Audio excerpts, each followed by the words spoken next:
Hey guys, ever wondered why medieval folks tucked their chickens under the same blankets you're scrolling your phone in? Picture this. You wake up at dawn to the soft, greasy rustle of feathers, the faint cluck echo of a coop mate breathing in sync with your own heart, while a whiff of hay-soaked sweat and rooster scent curls around your pillow like a rustic perfume. Yeah, it's as oddly cozy as it sounds. Before we dive in, smash that like button if you love a little historical weirdness, and drop a comment telling me the strangest bedtime companion you've ever had. Dim the lights, grab a mug of something warm, and let's step into a drafty stone chamber where the line between pet and pantry blurs faster than a medieval gossip chain.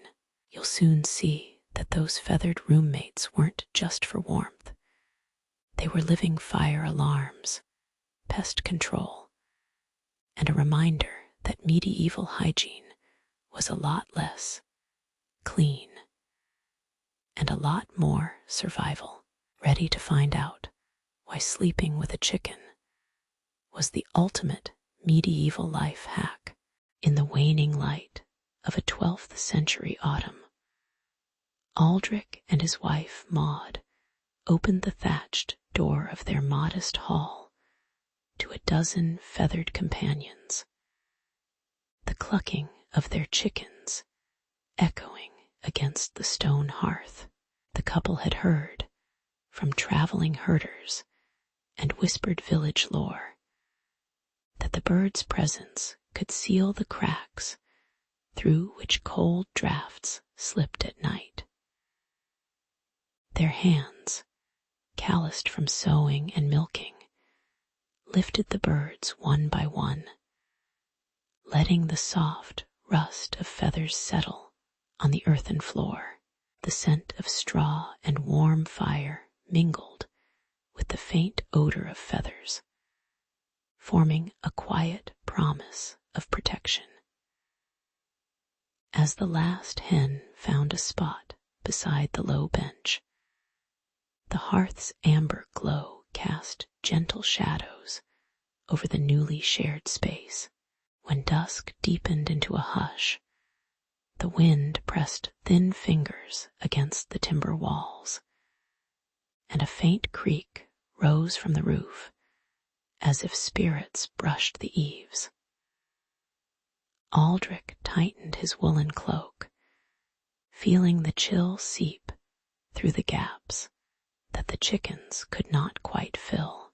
The birds shifted, their claws scraping the floor, releasing a soft, intermittent clatter that seemed to answer the night's uneasy sighs. Maud listened to the distant hoot of an owl, juxtaposed with the steady thrum of the hearth, while the chicken's occasional crow reminded her of a watchful sentinel. The air grew cooler, and the couple's breath formed pale wisps that rose and faded like unspoken prayers. Yet the very comfort they sought proved slightly mischievous. The chickens, startled by the wind, flapped their wings and disturbed the straw, sending small gusts of warm air back toward the hearth. Their restless movements stirred loose dust, which settled gently on the wooden beams, creating a faint, earthy perfume that lingered longer than the intended safety. Aldrich caught a stray feather as it fell, its delicate tip brushing his palm, and he smiled at the irony of seeking protection from a creature that offered only fleeting warmth. Maud, meanwhile, observed the quiet absurdity of their ritual, noting how the birds' nightly clamor blended house's creaks to form a new, unplanned lullaby. The room settled into a rhythm where the chicken's soft rustling became as familiar as the crackle of burning logs. As the night stretched on, the wind's vigor waned, and the hearth's glow deepened into a steady amber pool that bathed the hall in a tranquil light. The chickens, tired from their watchful perch, nestled into the straw, their bodies radiating a modest heat that complemented the fire's warmth. Aldrich and Maud, seated on a low stool, felt the gentle rise and fall of the bird's breathing, a quiet pulse that matched the slow beating of their own hearts. The house, now insulated by feathered companions, and the lingering smoke, seemed to exhale a sigh of contentment, its walls holding the soft murmur of night without hostility. In that stillness, the couple shared a simple loaf of rye bread, the crust snapping faintly as they ate, their conversation drifting like the smoke toward the ceiling. When the years later brought new families to the same stone cottage, the story of Aldrich, Maud, and the nighttime hens lingered in the village's collective memory, whispered alongside other humble customs. New occupants, observing the lingering feather stains on the floorboards, understood the quiet lesson that protection often arrives in modest, unexpected forms. The chickens, long gone, left behind only a faint imprint of warmth, and a reminder that human attempts to shield themselves from unseen fears can evolve into gentle routines. The hearth, still the heart of the home, continued to crackle, its light casting the same soft shadows on the walls that once held a flock of nightly guardians. In the quiet reflection of those later evenings, the villagers recognized that the true safeguard was the shared endurance of ordinary lives, threaded together by simple acts of care. When the first winter gust slipped through the cracked shutters of Aldrich's stone cottage, the air carried a thin, sharp scent of pine and damp earth that settled on the hearthstones. The villagers, accustomed to keeping their livestock in the outer yards, felt the wind's bite seep into the grain-laden rooms where families gathered for evening meals. Aldrich's wife, Maeve, lifted a woolen blanket and brushed a stray feather from the floor, noting the faint rustle of a hen that had slipped inside the night before. Their children, still wrapped in simple linen, watched the fire's orange glow while the chicken settled on the straw, its warm body a small island in the chill. The night settled slowly, as if the house itself exhaled a quiet acceptance of the cold that clung to the stone walls. By the third week, a cough began to echo through the lanes, thin and persistent, drifting like a whisper from one timbered door to the next. The healer, a stoic man with hands stained by herbs, pointed to the wind-bent windows and warned that the sharp currents carried more than frost. They carried illnesses that once stalked the kingdom. Mothers tightened their cloaks tighter, and the clang of metal pots seemed louder in the now still kitchens. Aldrich felt a heaviness in his chest as he watched the chickens stir. Their feathers fluffed against the draft, while the fire sputtered under the pressure of the cold. The village square, usually alive with barter and laughter, lay muted, each breath of wind a reminder of the unseen threat gathering beyond the thatch.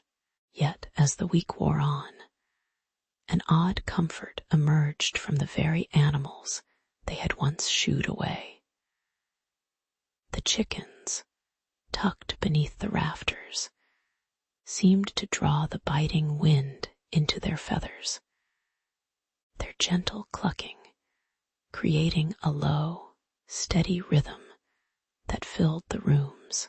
The villagers observed that the rodents, the unseen carriers of disease, hesitated near the humming brood, their squeaks fading as they slipped away from the comforting din.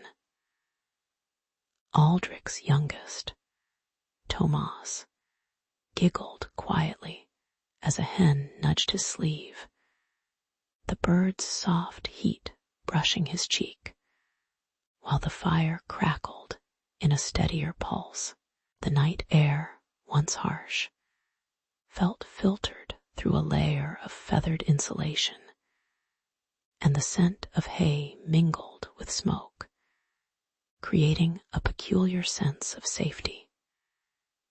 In that quiet exchange, the practice of sharing a bed with chickens became less a superstition and more a pragmatic shield against the unseen scourge. With the wind still howling beyond the thatch, the household settled into a routine that blended human breath with the soft rustle of feathers. Meals were shared on low tables, while the chickens nested on woven mats, their bodies radiating modest warmth. Aldrich would stroke a hen's neck as he mended a torn sleeve, feeling the subtle vibration of its heartbeat through the threadbare wool. The evenings stretched gently, the candlelight flickering like sleepy fireflies, casting elongated shadows that danced across the walls without urgency.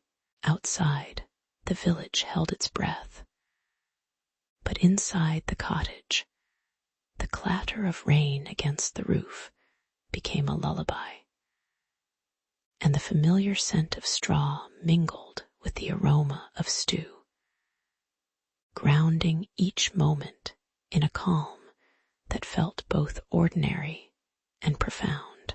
The world beyond the door seemed distant, while the shared silence between man and bird narrated a quiet resilience.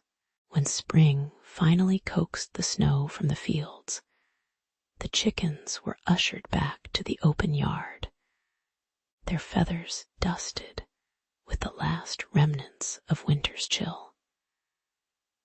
Aldrich stood at the threshold, watching the birds step onto the dew-slick grass, and felt a lingering gratitude for the unspoken partnership that had carried his family through the harsh months. The cottage retained a faint warmth in its walls, a memory of feathered guardians that lingered like a soft echo in the hearth's ember. In the years that followed, the story of sleeping with chickens slipped into the village's collective recollection, a humble lesson that survival often rests on the smallest, most unassuming alliances. As the wind once again whispered through the trees. It carried with it the calm assurance that human and animal together can endure the coldest of nights. In the low stone cottages of St. Marcel, the hearth's ember glowed soft as night settled over the thatched roofs. Families curled beneath wool blankets while their coops, cramped against the wall, released the gentle rustle of feathers. The chickens, weary from a day's foraging, nestled close to the hearth, their breaths warming the cool floorboards. Children, half asleep, listened to the faint clucking that blended with the whisper of wind through the shutters. The habit felt as ordinary as the scent of damp straw. A quiet surrender to the chill of winter evenings when Father Benedict entered the chapel on a gray morning. His staff tapped a measured rhythm on the stone floor, echoing the slow pulse of the village. He raised his voice, barely louder than the murmuring candle flames, and spoke of ancient rites he deemed too close to the old ways. The clergy gathered in the modest nave, their robes rustling, as the priest denounced the indoor chickens as a lingering pagan comfort. He cited distant councils, their decrees inked in solemn script, urging the faithful to keep beasts outside sacred walls. The air grew still, the congregation's eyes shifting between the priest's shadowed face and the coop's dark doorway. Later that week, a thin veil of pestilence descended upon the neighboring hamlet of Gervais, its narrow lanes coughing with the scent of illness and decay. Yet, the villagers of St. Marcel observed that the chickens, restless in their cages, scattered the rats that usually scurried through the grain stores. Their feathered presence seemed to coax the vermin away, leaving the pantry shelves less besieged. A quiet elder, her hands rough from weaving, noted the irony. The very habit condemned as superstition now guarded their sustenance. The contrast settled like dusk, softening the earlier harshness of the priest's warning. In the calm that followed, Father Benedict lingered by the doorway, his robe brushing the cool stone, eyes hidden beneath the dim glow of oil lamps. He listened to the murmurs of the villagers, the soft clatter of wooden bowls, and the distant cluck that persisted through the evening. The clergy convened in a modest room, the scent of herbs and smoke mixing with the faint feather dust. Their discussion unfolded slowly, each word measured, acknowledging the subtle balance the chickens offered between comfort and protection. The priest finally nodded, his face a blur of shadow, conceding that the practice, though unorthodox, held a practical grace. As the village settled into another night, the chickens settled deeper into the straw, their warm bodies a quiet reminder of resilience. The people lay down, the scent of peat and faint feather mingling with the cool air, and the world seemed to breathe in a slow, measured rhythm.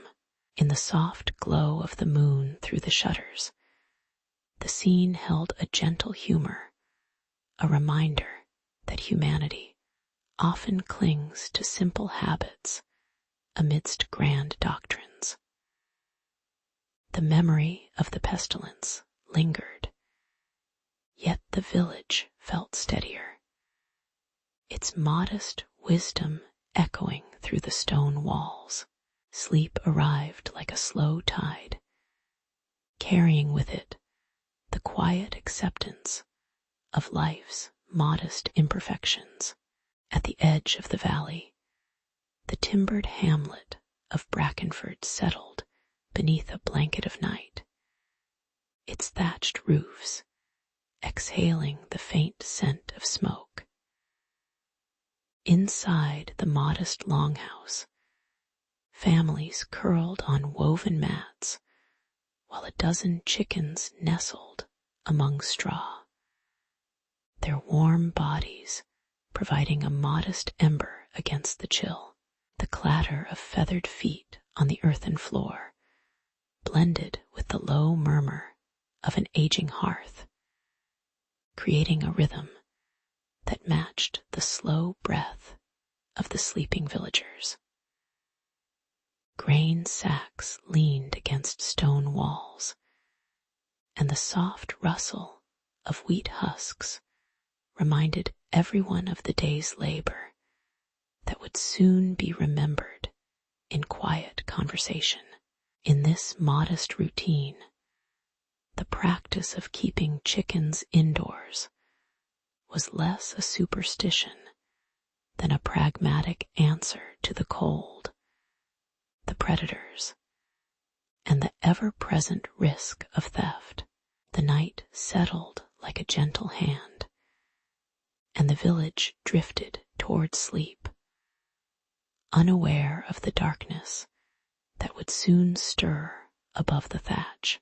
At the stroke of midnight, a silhouette cut across the moon-pale sky, the black hawk gliding on a silent wind toward the thatched roofs. Its talons flickered in the pale light as it dove, a swift shadow that brushed the eaves before landing on the highest beam of the longhouse. The sudden impact sent a cascade of straw scattering, and the chickens, startled, erupted in a cacophony of squawks that echoed through the timber walls. The sharp clamor reverberated off the stone floor, rousing the night watch who had been half asleep, their leather boots scraping the cold ground as they rose. The guards' lanterns sputtered to life, casting amber circles that caught the hawk's dark feathers and the frantic flutter of the flock. Tension thickened the air like a damp cloth as the village's pulse quickened in sync with the frantic heartbeat of the startled birds. Ironically, the very creatures that were kept for warmth and egg yield became the village's alarm, their rattling cries louder than any bell. The hawk, a predator accustomed to hunting in open fields, found itself outwitted by a chorus of chickens, whose panic proved more effective than any steel weapon. The guard captain, a man whose reputation rested on vigilant silence, now stood bewildered as feathered clamor guided his hand to the drawn sword. As the hawk circled, the villagers' faces, half shadowed by lantern light, showed a muted amusement that softened the sharp edge of fear. In that moment, the absurdity of the night's defense unfolded quietly, reminding everyone that safety sometimes arrives wrapped in unexpected sounds. With careful steps the watchman edged toward the beam, their boots leaving faint impressions on the damp earth beside the hearth. The hawk, sensing the rising tension, spread its wings wider, and after a brief struggle, slipped from the roof, its body disappearing into the night's cool breath. The chickens settled once more, their feathers ruffling gently as they returned to the straw, their frantic chorus fading to a soft rustle. The lanterns flickered calmly, their amber glow now steady, casting warm shadows that danced slowly across the walls as the village exhaled. The villagers gathered around the fire, their hands clasping mugs of weak ale, exchanging quiet nods that acknowledged the shared relief without fanfare. The longhouse settled back into its rhythmic sigh, the night's temperature dropping slowly, yet the interior retained a lingering warmth born of collective endurance. In the quiet that followed, the practice of sleeping with chickens indoors acquired a gentle justification, a reminder that convenience and protection often intertwine. The villagers recognized that the bird's presence not only buffered the cold, but also, inadvertently, served as a living sentinel against unseen threats. This understated lesson lingered like the faint scent of smoke, embedding itself in the oral history of Brackenford as a story told on winter evenings.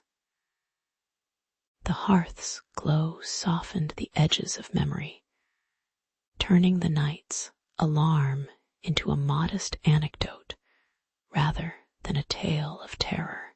And so the village continued its slow rhythm, each generation tucking chickens closer to the fire, quietly honoring the strange partnership that night had revealed.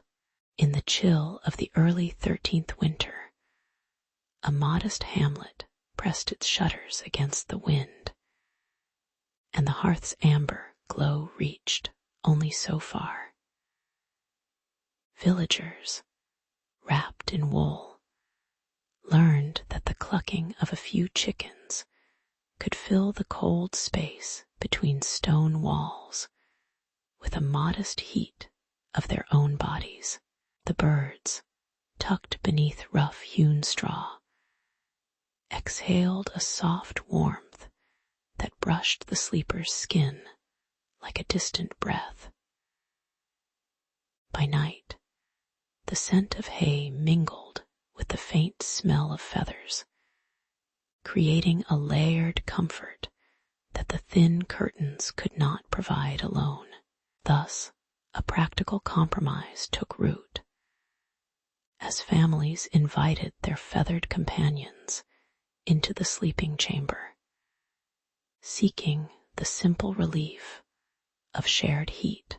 Soon the practice sparked whispered concerns among the elders, who worried that the nightly presence of fowl might invite vermin or spoil the clean air of the room.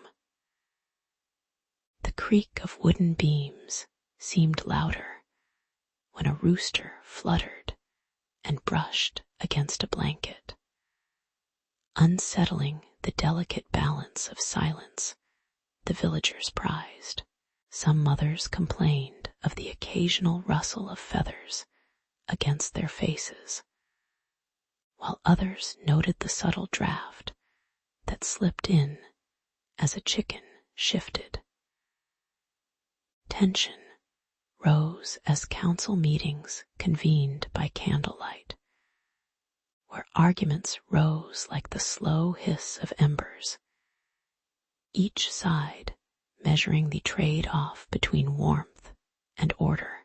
Yet the cold night outside pressed its icy fingers through any doubt, making the debate feel as perpetual as the wind itself. When a wandering minstrel recorded the scene, a quiet irony emerged. The very chickens kept inside became vigilant sentinels, their sudden flaps warning of a thief's footfall near the door. Their occasional crow at midnight echoed like a soft alarm, startling a thief into retreat while merely rousing a sleeping farmer.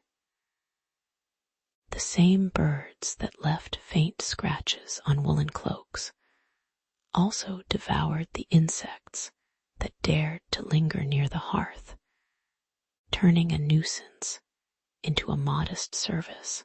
Villagers laughed softly at the paradox, noting how the feathered guardians demanded little, yet offered more than the cold stone could. In this understated comedy, the everyday act of sharing a bed with chickens revealed an unexpected partnership, as natural as the rhythm of day into night. Over the following seasons, the practice settled into law, etched gently onto the village parchment beside regulations on grain storage and market days. The ordinance specified that each household should keep at least one rooster and 2 hens within the sleeping loft, noting the requirement in plain script without flourish. The parchment was hung above the communal well, its ink softened by the evening sun, a reminder of the quiet agreement. Night after night, the soft rustle of feathers blended with the sigh of the fire, creating a steady soundtrack that soothed the weary. The community accepted the feathered guardians as a calm, unspoken presence, their routine as regular as the moon's rise. Centuries later, when scholars traced the custom through faded chronicles, they reflected on how a modest need for warmth had woven a lasting thread into the village's identity. The faded faces of the original chroniclers remain unseen, their eyes hidden by the shadows of time. Yet their words still whisper through the stone walls. Modern visitors, eyes half closed in the dimmed museum hall, can almost feel the faint heat of the old hearth and hear the distant cluck of a content chicken. The story endures not as a grand triumph, but as a gentle reminder that humanity's small adaptations often nurture unexpected bonds. In the quiet afterthought, the lesson settles like ash. Comfort can be found in the simplest alliances, and history, ever patient, watches them unfold. The low stone walls of Martha's cottage hug the hillside, their rough mortar still cool from the evening air. Inside, Widow Martha moves between the hearth and the loom, her son Tomas humming low as he mends a sack. A modest flock of brown-feathered chickens rustles in the corner, their soft clucks filling the gaps between chores. Martha has kept the birds for generations, believing their constant scratching will draw away the larger vermin that threaten stored grain. In the quiet of the hearth, the feathered presence becomes the household's quiet pulse, marking the start of another winter season. As the days grow shorter, the scent of damp straw mingles with a faint, sour whiff that hints at rot in the granary, and Martha feels an unease settle like dust on the hearthstone. Reports from neighboring farms tell of rats swarming the stores, carrying fleas that bite both child and mother, spreading fevers that linger long after the cough fades.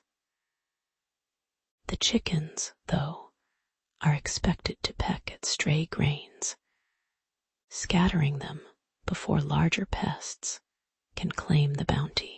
Yet the shadows in the loft grow longer, and the low hum of insects becomes more audible, as if the very walls whisper of an approaching danger.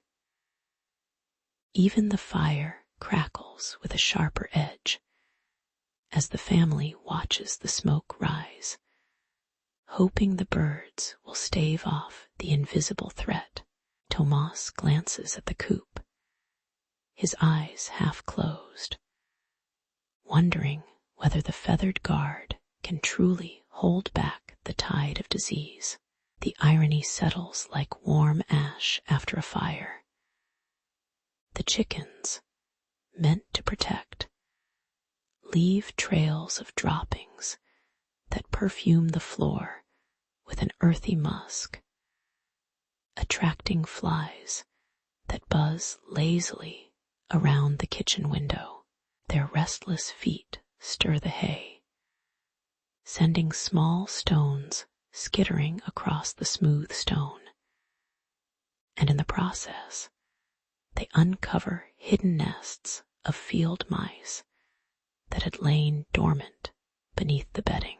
Martha watches a hen scratch frantically at a grain kernel, only to expose a tiny beetle that darts away. A reminder that vigilance can awaken the very pests one seeks to deter. The bird's soft clucking, once a soothing metronome, now reverberates against the walls like a reminder of the household's fragile balance. Even as the firelight flickers, the chicken's feathers ruffle in the draft, scattering a faint plume of dust that settles on Tomas's ink-stained hands. The household learns that protection is never without its paradoxes, and that each safeguard carries its own quiet cost. Soon the routine steadies. The chickens settle into a predictable pattern of sunrise pecking and evening roosting, their shadows stretching long across the packed earth. Martha wipes the hearth with a damp cloth, the steam rising in thin ribbons that blur the outlines of the room, and the scent of rosemary from the garden drifts through the open doorway. Tomas, now calmer, feeds the birds by hand, feeling the warm, gritty texture of feed between his fingers, a small ritual that steadies his thoughts. The vermin, having found no easy passage, retreats to the woods, and the farm's grain stores remain intact, their scent sweet and undisturbed. In the quiet moments, the fire sighs, the chickens murmur softly, and the cottage breathes a steady, unhurried rhythm. When the first snow settles on the hillside, Martha sits on the stool by the hearth, watching the chickens tuck their heads beneath their wings as the night deepens. She reflects on how the simple act of keeping birds has woven a thread of security through the fabric of their daily life, a modest yet enduring safeguard against chaos. Tomas, his hands still marked with flour, smiles faintly, recognizing that the feathered companions have taught him patience and the value of quiet observation. The cottage, modest and worn, stands as a testament to human reliance on modest allies, a reminder that even the smallest beings can shape the course of health and safety. As the embers glow low, the family feels the gentle cadence of existence, aware that their story, like the chicken's soft clucks, will linger in the stone long after the fire fades. When the first frost settled on the thatched roofs of the village, Martha pulled the shutters of her modest hall and gathered the winter stores beneath the low beams. The low clatter of the chickens in the coop blended with the rustle of dried grain. Their amber feathers warmed by the hearth fire that cast a soft glow on the stone floor. Each day the birds scratched the straw, turning over kernels and scattering insects that once hid among the husks. A quiet labor that kept the air free of the faint buzz of gnats. Martha watched them from the kitchen doorway, noting how their steady pecking seemed to stitch a fragile seal around the pantry. In the slow rhythm of the cold months, the chickens had become a gentle, unseen layer of safety for the household. The quiet was broken one night by the skittering of many small feet along the rafters, a chorus of hungry rats that slipped through a cracked window and flooded the grain loft with their restless chatter. Their beady eyes reflected the dim lantern, light as they gnawed at sacks, and the faint scent of pine and spilled seed filled the cool air, stirring Martha's throat with a sudden chill.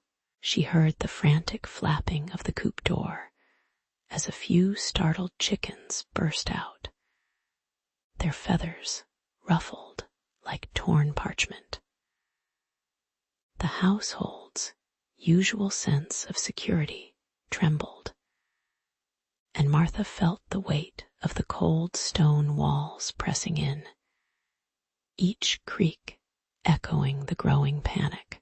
She hurried to the pantry, her hands trembling against the rough wood, and realized the grain she had guarded for months was now a banquet for the invaders. The rodents' numbers swelled, and the thin line of safety Martha had relied upon seemed on the brink of collapse.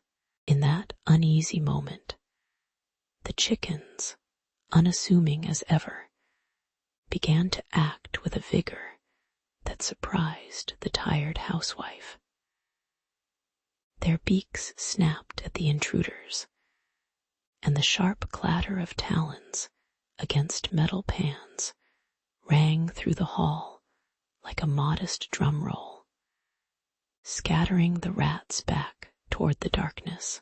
The irony lay in the fact that creatures once considered merely feeders now stood as the first and most reluctant soldiers of the pantry. Martha, leaning against the cold wall, watched as the flock formed a shaky barricade, their feathers ruffling in the draft as they pecked at any rat that dared approach the grain. The soft clucks rose and fell, a low, rhythmic chant that seemed to claim the space the rodents had tried to dominate. Though the chickens were small, their collective resolve turned the tide, reminding her that the quiet guardians she had taken for granted could become the most earnest defenders. As dawn painted the sky with a muted amber, the frantic night gave way to a hushed stillness.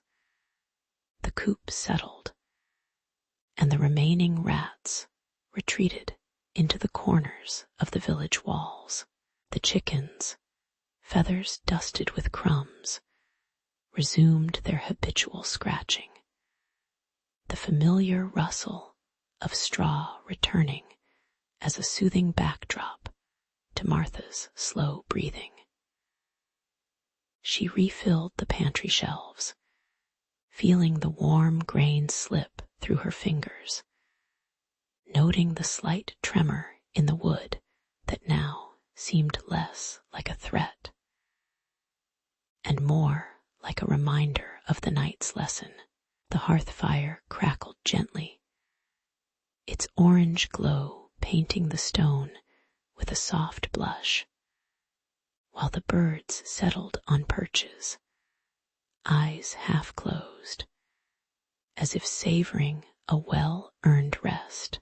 In the quiet of the morning, the household settled back into its routine, the subtle rhythm of life unaltered, yet subtly deepened by the unexpected guardianship. The world outside remained cold, but within the walls, a calm perseverance lingered. Later, as the winter thawed and the first green shoots pushed through the soil, Martha lingered by the open doorway, watching the chickens glide between the straw and the firelight with the ease of seasoned keepers.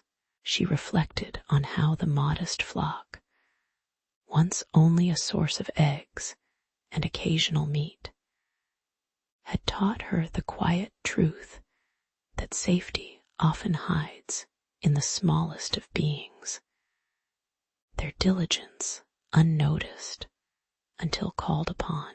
The memory of the frantic night softened into a gentle smile, a reminder that human plans are fragile, yet the world offers its own modest safeguards. In the soft glow of the evening, she whispered gratitude to the feathered workers, their silhouettes flickering against the wall like a calm painting. The story of the pecking guard settled into the tapestry of her days, a quiet moral stitched between the threads of labor, humility, and the ever-present, understated rhythm of medieval life. The stone hearth glowed amber as the cook tended the morning blaze, while a brood of hens clucked softly in the corner. Their feathers brushed the low wooden beam, and each step they took sent a puff of fine ash onto the worn flagstones. The air carried a faint scent of smoked herbs, mingling with the dry rustle of straw under their claws. In that quiet kitchen, the chickens moved like modest custodians, unaware of the subtle role they would soon play. The household watched the dance of light and dust, feeling the ordinary pulse of daily life. When a sudden gust fed the fire, the flames licked higher, casting trembling shadows across the walls. The heat pressed against the plaster, and a thin crack formed in the hearthstone, threatening to spill embers onto the floor. The hens, startled, fluttered, and scattered, their feathers brushing away loose ash as they fled toward the doorway. Their rapid footsteps produced a soft, shuffling sound that seemed to push the soot aside, as if the birds were unknowingly sweeping the danger away. The family held their breath, eyes fixed on the trembling blaze and the sudden, purposeful chaos of the chickens. Once the ember flare died, the floor was speckled with a thin layer of ash, cleaner than before, and the women gathered the bright droppings the hens had left in their wake. These dark pellets, prized for fertilizing the garden plots, were carefully stored in a small earthen jar, their value measured in the forthcoming barley yield. Yet the neighbor across the lane, a weaver with a wary gaze, saw the frantic flock and muttered that the clucking birds were omens of pestilence. He whispered to his wife that the sudden scattering foretold a hidden plague, and the rumor slipped through the village like a cold wind. The household, while grateful for the unexpected cleaning, felt a faint chill as superstition brushed the edges of their practical routine. The irony lay in the contrast between the birds' mundane service and the imagined dread they inspired. Days settled into the soft rhythm of chores, and the hens returned to their quiet perch beside the pantry door. The hearth burned steadier, its orange glow now a familiar backdrop to the low hum of spinning wheels and the clink of copper mugs.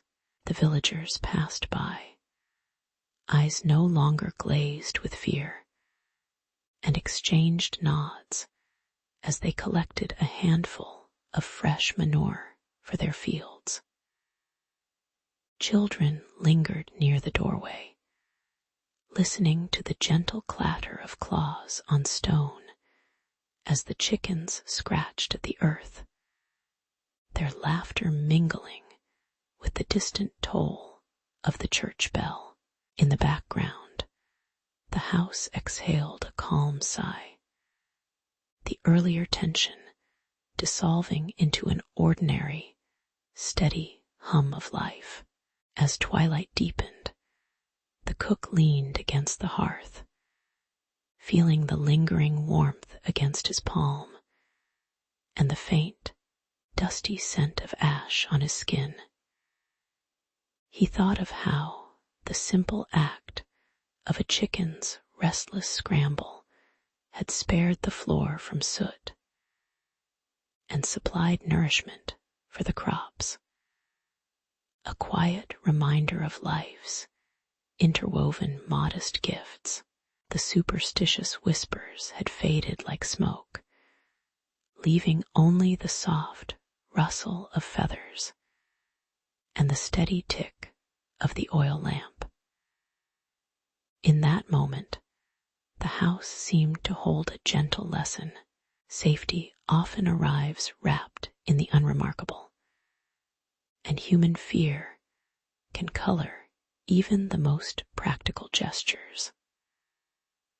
A soft smile crossed his face, as if the history of the walls itself were amused by the modest drama that had passed.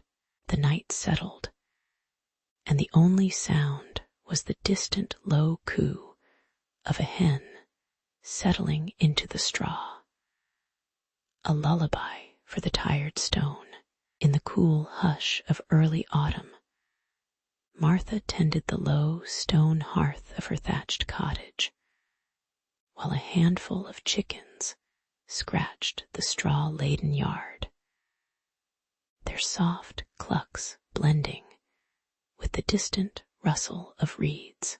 The courtyard, bordered by a low wooden fence, served as the family's modest source of eggs and a modest buffer against the village's muddy roads.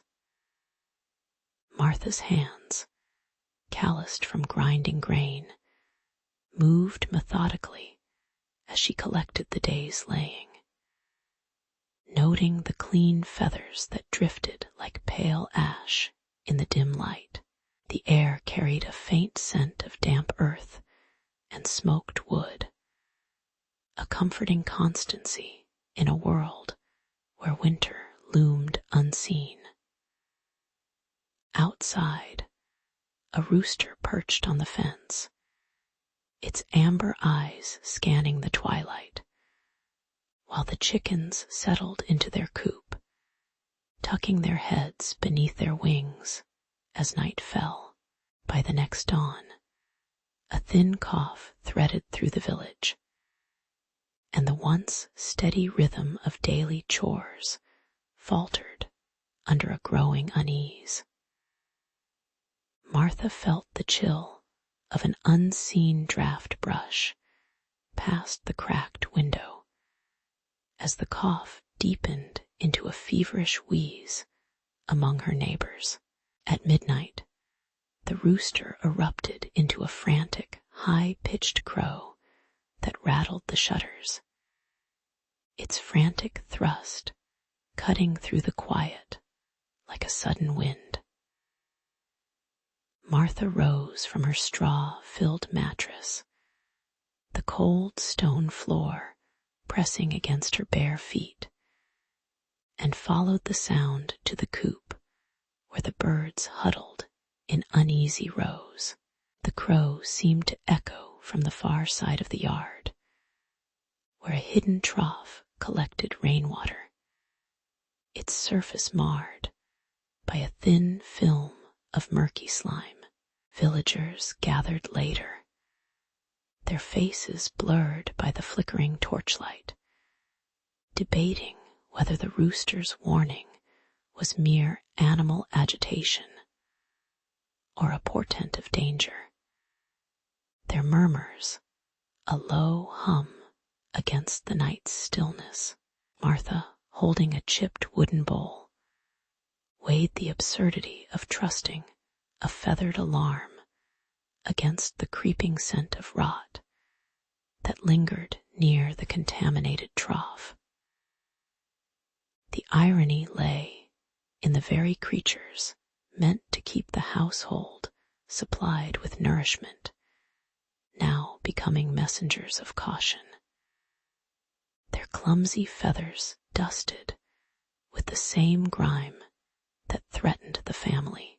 Some laughed, their voices warm yet dismissive, while others frowned, the furrow of their brows deepening like the furrows in the fields beyond.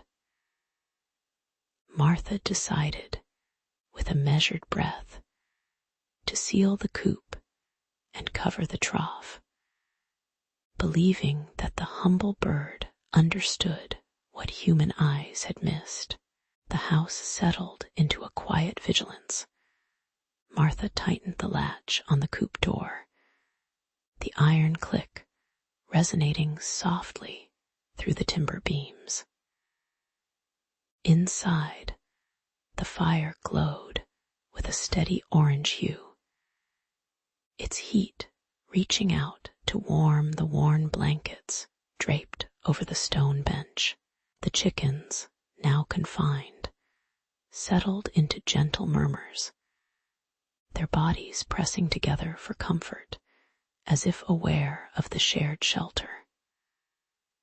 Outside, the village continued its restless shuffle, but Martha's courtyard remained still, the air tasting of clean smoke and the faint, reassuring scent of fresh bread baking in the oven. Though whispers of scorn might drift from neighboring cottages, the household's rhythm returned to a measured cadence, each breath a silent affirmation of cautious safety. When the fever finally eased and the village's cough softened into a distant memory, Martha reflected on the night's uneasy lesson as she brushed ash from the hearth and arranged the freshly gathered eggs on the low table. The chickens, perched calmly now, seemed to embody a quiet dignity, their feathers glossy against the soft lamplight, reminding her that even the smallest guardians could shape a family's well-being. The hidden trough was cleaned, its stones scrubbed until the water ran clear, a subtle tribute to the unnoticed hazards that linger in ordinary corners. In the fading glow, Martha felt a gentle amusement at the way a frantic crow had altered the course of a simple day, a reminder that history often turns on the softest sounds. She tucked a warm shawl around her shoulders, the fabric brushing her skin, and let the house settle into the deepening dusk. A world gently soothed by the steady pulse of ordinary life. In the low stone kitchen of a modest hamlet, an old henhouse leaned against the northern wall, its thatched roof whispering with the wind.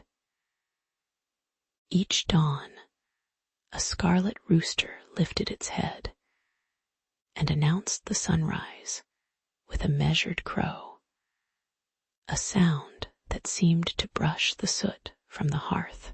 The household women, hands dusted with flour, noted the bird's habit of pecking at the edges of the pantry where crumbs gathered, as if marking the boundary between food and waste. They watched the chickens scratch the dust from the floor, scattering it into the courtyard where the earth could drink it away. The rhythm of feathered feet and human chores blended into a quiet tableau of everyday vigilance. Weeks later, a subtle chill settled over the village, and the baker's apprentice coughed a hoarse note that lingered in the warm air. The illness slipped from door to door, carried on damp wool, and the faint aroma of stale porridge, leaving a hushed unease in the market square. Mothers wrapped their children in coarse wool, eyes darting to the corners where the chickens rested, uneasy at the thought that the same birds might harbor unseen contagion. The village healer, lantern trembling, recorded the spread in a cracked ledger, noting that the sick tended to cluster near the open window where the coop breathed.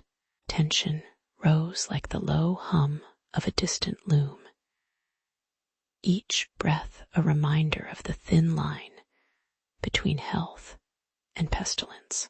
On a cold morning, the same rooster that had greeted sunrise began its call earlier, its voice sharper, echoing off the stone arches as if warning of something unseen. Villagers paused their chores, listening to the bird's insistence, and some recalled an old saying that a rooster's crow could foretell mischief. The irony lay in the humble creature, unnoticed in daily chores, now becoming the unlikely sentinel of the community. As the healer walked past the coop, she observed the chickens turning over the damp straw, stirring it into the air, and felt a quiet certainty that the birds were cleaning more than just the floor. The rooster's timely warning seemed to align with the moment the village's fever begun to wane. A subtle humor in the way fate folded itself around feathers. By the following week, the coughs softened, and the hearth fires burned steadier, their orange glow reflected in the polished copper pots. The women, now more mindful, allowed the chickens to roam the outer courtyard, where their claws turned the soil into a living filter for runoff from the kitchen. The coop doors were left ajar, letting the soft rustle of feathers mingle with the clink of pewter cups, a gentle reminder of the shared guardianship of cleanliness. The healer noted in her ledger that the outbreak had halted, and she credited the increased attention to sanitation, quietly acknowledging the chicken's contribution. A calm settled over the hamlet, as if the very stones breathed a sigh of relief, and the rooster's crow became a familiar, reassuring backdrop to everyday labor. In the quiet evenings that followed, the villagers gathered around a low table, sharing stories, while the chickens settled nearby, their feathers slightly ruffled by the cool breeze. They agreed to keep a small portion of the garden reserved for the birds, planting herbs whose scent would both please the flock and deter insects. A modest tradition born of necessity. The children, eyes half closed, listened to the faint pattern of clucks as a lullaby, their dreams scented with straw and warm bread. As the moon rose, casting a soft amber light on the stone walls, the community felt a steady confidence that their humble guardians would continue to watch over them. The night ended with a quiet promise that even the smallest creatures could hold a place of peace within the heart of a home. At the edge of a mist-cloaked valley, the Abbey of St. Aldrich leaned against a low stone barn that also housed the Lord's goats, sows, and a solitary barn owl. Each evening, the cool air carried the soft rustle of hay, the low bleat of a goat shifting its weight, and the distant snort of a pig settling for night. Monks in simple woolen habits paused their chanting to listen, noting how the timbre of the animals blended with the wind through the cracked shutters. The peasants, returning from fields with dirt still clinging to their boots, lingered at the barn doorway, eyes adjusting to the dim light. In those quiet moments, the barn became a shared threshold between sacred stone and ordinary livelihood. Soon, the nightly chorus sparked uneasy conversation among the village folk, whose whispers rose like smoke from the hearth. A farmer recalled a night when a goat's sudden squeal seemed to precede a sudden illness in his youngest child, while a mule's restless pacing was linked to a wilted wheat field. The monks, keeping modest ledgers, recorded each coincidence beside accounts of harvest yields, their quills scratching in the candle's flicker. Rumors spread that unseen spirits lingered behind the animal sounds, guarding the granaries and the health of those who slept nearby. The tension settled like dew on the stone walls, each creak of the barn a possible omen in the ears of the anxious. Yet the animals continued their indifferent routines, offering a quiet irony that softened the fear. The owl, perched on a worn beam, hooted at regular intervals, its call echoing like an old clock that barely noticed the villagers' superstitions. A sow, contented, rolled in the straw, sending a puff of warm dust that settled on a monk's notebook, smudging the ink without altering the recorded observations. Goats nudged each other, their horns grazing the low rafters, as if to say that the world turned on far more mundane motions than whispered portents. This understated mockery of human anxiety reminded listeners that the barn's sounds were as natural as the sunrise, even as they were wrapped in myth. With the turning of seasons, the barn's nightly sounds became a steady backdrop to daily labor, and the villagers grew accustomed to their rhythm.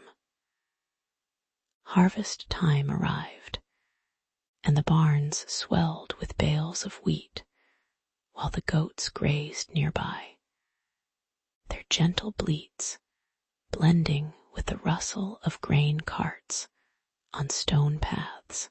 Monks noted that years when the animals were loud and restless coincided with modest yields.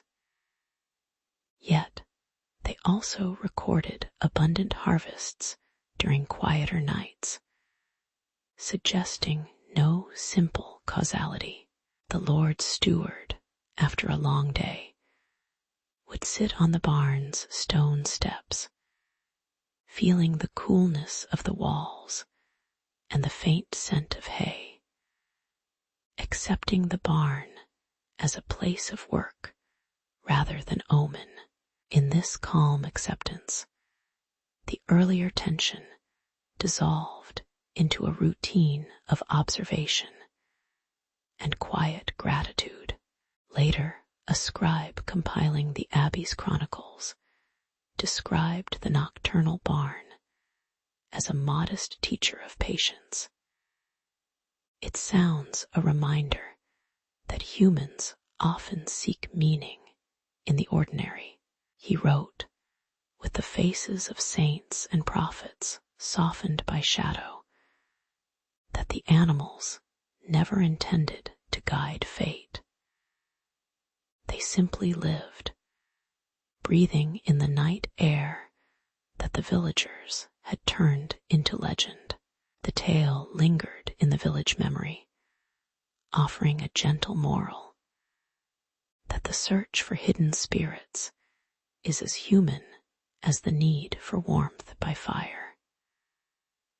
As the stone barn stood, its walls weathered yet steady, it embodied the quiet continuity of everyday life, a place where superstition met the plain truth of dust and breath.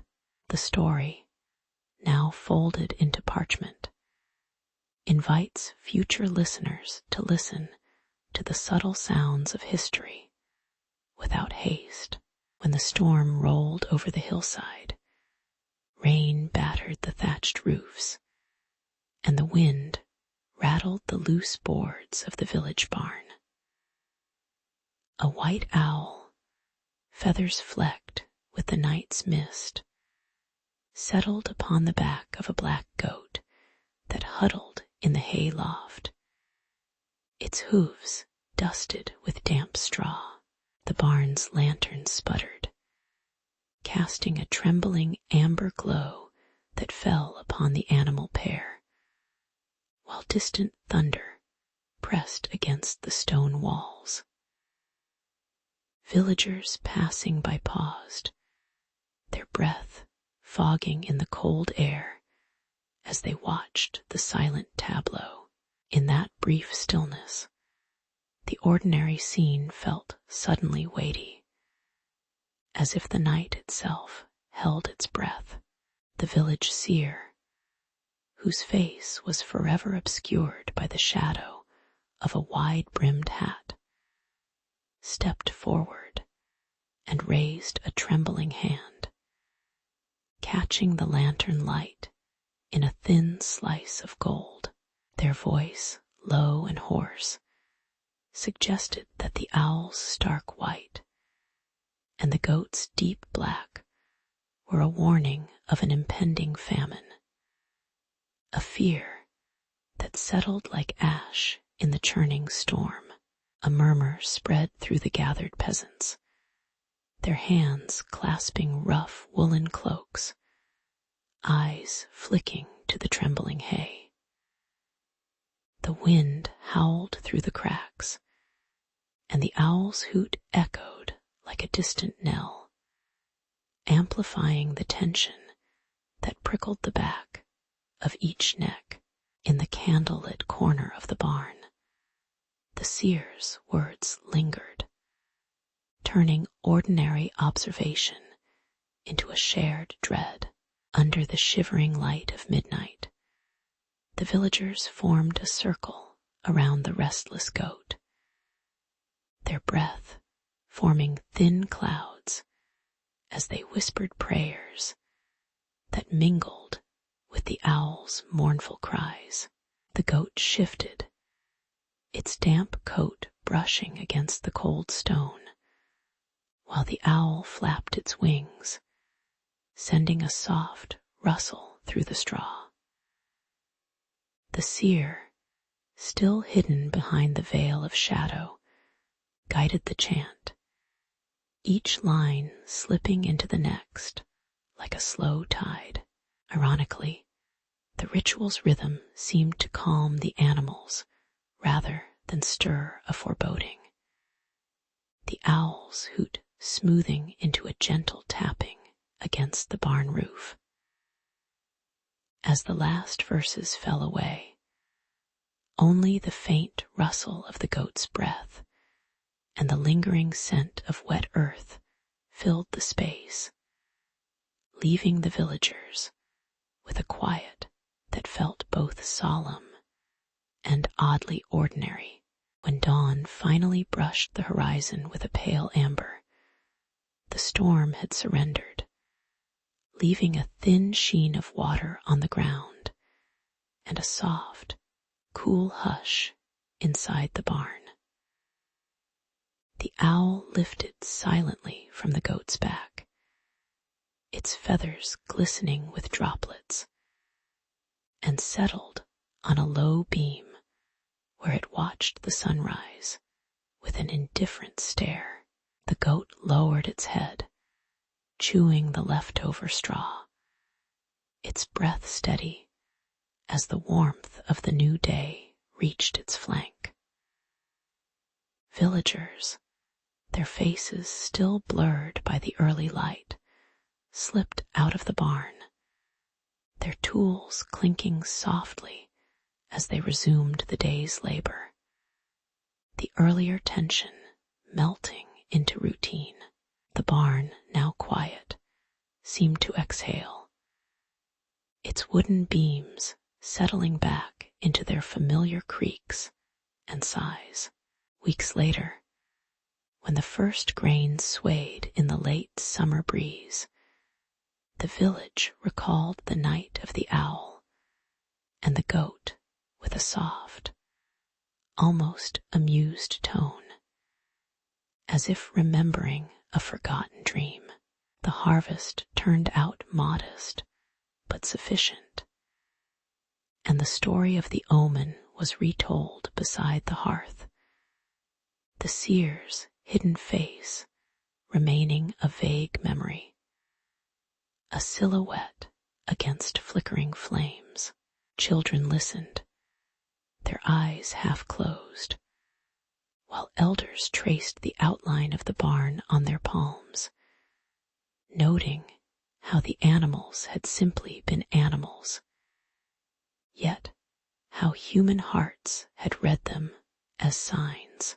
In the quiet reflection that followed each recounting, an unspoken lesson settled, that the world often offers ordinary moments that people dress in portent, and that calm can be found when those garments are set aside.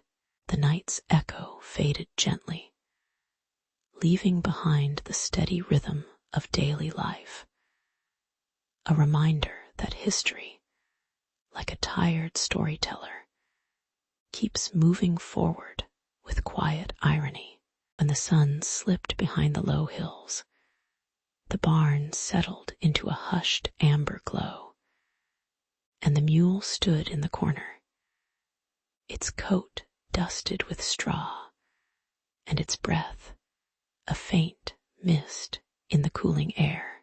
The animal's usual reticence was a familiar rhythm to the farmers, a quiet that swayed with the creak of wooden beams and the occasional rustle of moth-laden reeds.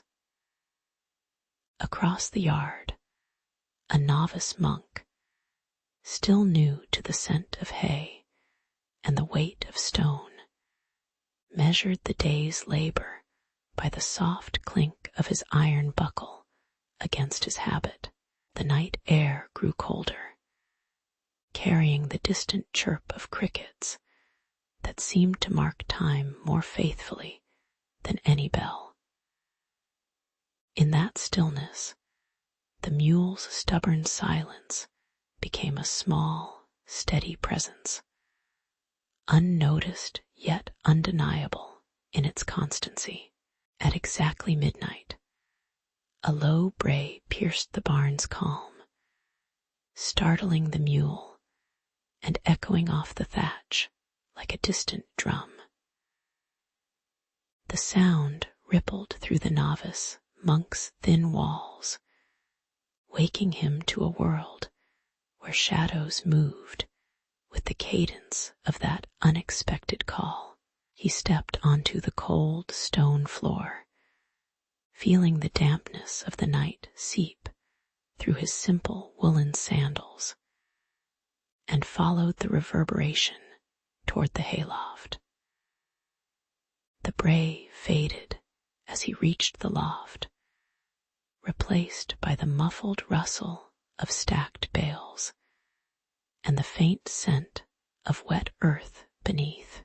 The monk's heart beat a little faster, not from fear, but from the curiosity that his disciplined days rarely allowed. Guided by the mule's lingering agitation, the monk brushed aside a bundle of hay and uncovered a narrow stone opening, a tunnel that yawned like an old cellar mouth. He slipped his hand into the cool darkness, feeling rough walls slick with centuries of accumulated dust, and lit a simple oil lamp whose flame flickered against the low ceiling. Inside, the tunnel revealed a modest cache of relics, tarnished copper chalices, weather-worn manuscripts, and a cracked amphora that once held fragrant grain oil. The mule, now settled back into its corner, watched with unblinking eyes as the monk emerged, his robe stained with the earthy hue of the tunnel, his mind buzzing with the irony of an animal guiding a seeker to forgotten treasures. The discovery spread among the villagers, who began to whisper that the barn itself held a silent wisdom, a guardian in the shape of a stubborn beast. In the weeks that followed, Evenings in the barn grew softer, the mule's occasional soft grunt, now a comforting metronome for those who lingered after work. The monks and farmers would sit on low stools, sipping warm broth while the animal grazed nearby, its ears flicking at the distant hoot of an owl. The relics were placed in a modest alcove near the loft, their presence a quiet reminder that the mundane and the sacred could share the same straw-lined space. Children learned to tread lightly, their footsteps echoing faintly on the worn floorboards, and the mule's steady breathing blended with the rustle of hay, creating a lullaby of routine and reverence. The belief that barn animals guarded hidden knowledge settled into the community like the slow drip of water from a leaky roof, unnoticed but ever present.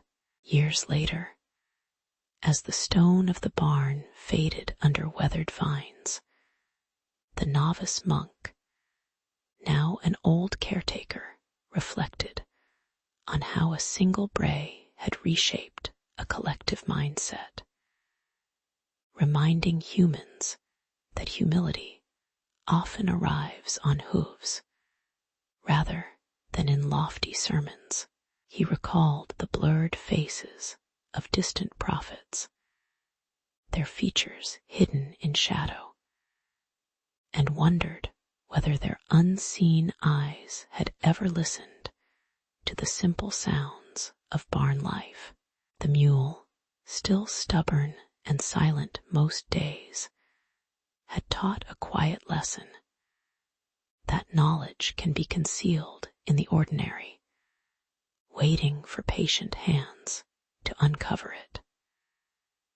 The villagers continued to tend their fields, their laughter low, their work measured by the slow turning of seasons, never quite daring to disturb the gentle cadence of the barn's night watch. In the end, the story lingered like the warm scent of baked bread, a modest echo of human imperfection, softened by the patient constancy of an animal that never claimed credit. When the harvest moon rose high over the low hills, its silvered light slipped through the cracks of the wooden barn, coaxing the cows, goats, and hens to linger beyond their usual dusk. The air held a crisp bite, and the scent of damp straw mingled with the faint aroma of maturing grain stored in nearby sacks. Villagers, wrapped in worn wool cloaks, paused at the doorway, eyes tracing the slow, deliberate movements of the animals as they paced the aisles. A distant wind rattled the thatch, and the quiet creak of the swinging door seemed to mark the start of something unusual. In that steady stillness, the night felt like a paused breath, waiting for a story to begin. Soon, a thin veil of mist gathered at the far end of the stall, and through it emerged a line of pale shapes that resembled sheep, but moved with a faint, otherworldly glide. The phantom herd emitted a muffled rustle that sounded like dry wool against stone, unsettling the villagers, who whispered of old warnings spoken beside hearths. Their hearts quickened as the spectral flock advanced, their eyes reflecting the waning glow of the moon, and a low murmur rose from the crowd like a reluctant chant.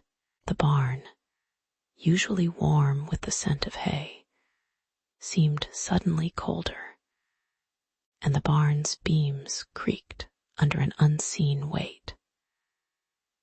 Fear settled like a thin layer of dust, prompting each person to clutch their tools or pray in hushed tones, though any prayer's face stayed hidden in shadow. Yet the phantom sheep paused at the threshold, turning their heads as if to listen to the rustle of the villagers' nervous breaths. And then, without a sound, dissolved back into the mist, leaving only the ordinary animals behind. The cows continued chewing cud, indifferent to the imagined threat, while the hens settled back onto their roosts, their soft clucks echoing a calm that contrasted sharply with the earlier panic. The villagers, embarrassed by their own quickening pulse, released nervous chuckles that mingled with the low hum of the barn's night chorus. In the quiet that followed, the absurdity of fearing a fleeting vision of wool became evident, and the tension melted into a gentle sigh shared across the room. The moon, now a thin crescent, cast a softer glow that made the shadows retreat, and the barn settled back into its routine rhythm. As the night deepened, the temperature dropped just enough for breath to form faint clouds above the wooden beams, while the animals settled into a steady, almost ceremonial stillness. The villagers, now gathered around a low fire, exchanged tired smiles and shared loaves of coarse bread, the scent of baking mingling with the earthy aroma of the barn floor. The faint creak of the doors and the occasional rustle of straw became a comforting metronome, marking the passage of time without urgency.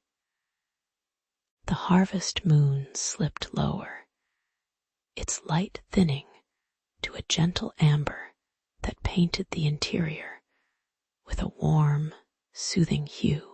In this softened atmosphere, the earlier encounter felt like a fleeting ripple on an otherwise placid pond. When dawn's first pale light filtered through the cracked shutters, the villagers lingered, their faces lit by a quiet appreciation for the night's lesson. They spoke of superstition as a habit of the mind, noting how the imagined herd had stirred more fear than any real danger ever could. The barn, now bathed in soft morning gold, seemed to hold the echo of the night's calm, a reminder that ordinary vigilance often overshadows imagined threats. Each hand brushed the rough wood of the stalls, feeling the texture of centuries of routine, and the smell of fresh hay blended with the lingering scent of night air. In the end, the community carried forward a subtle humility, understanding that the boundary between myth and reality is as thin as the mist that once veiled the phantom sheep.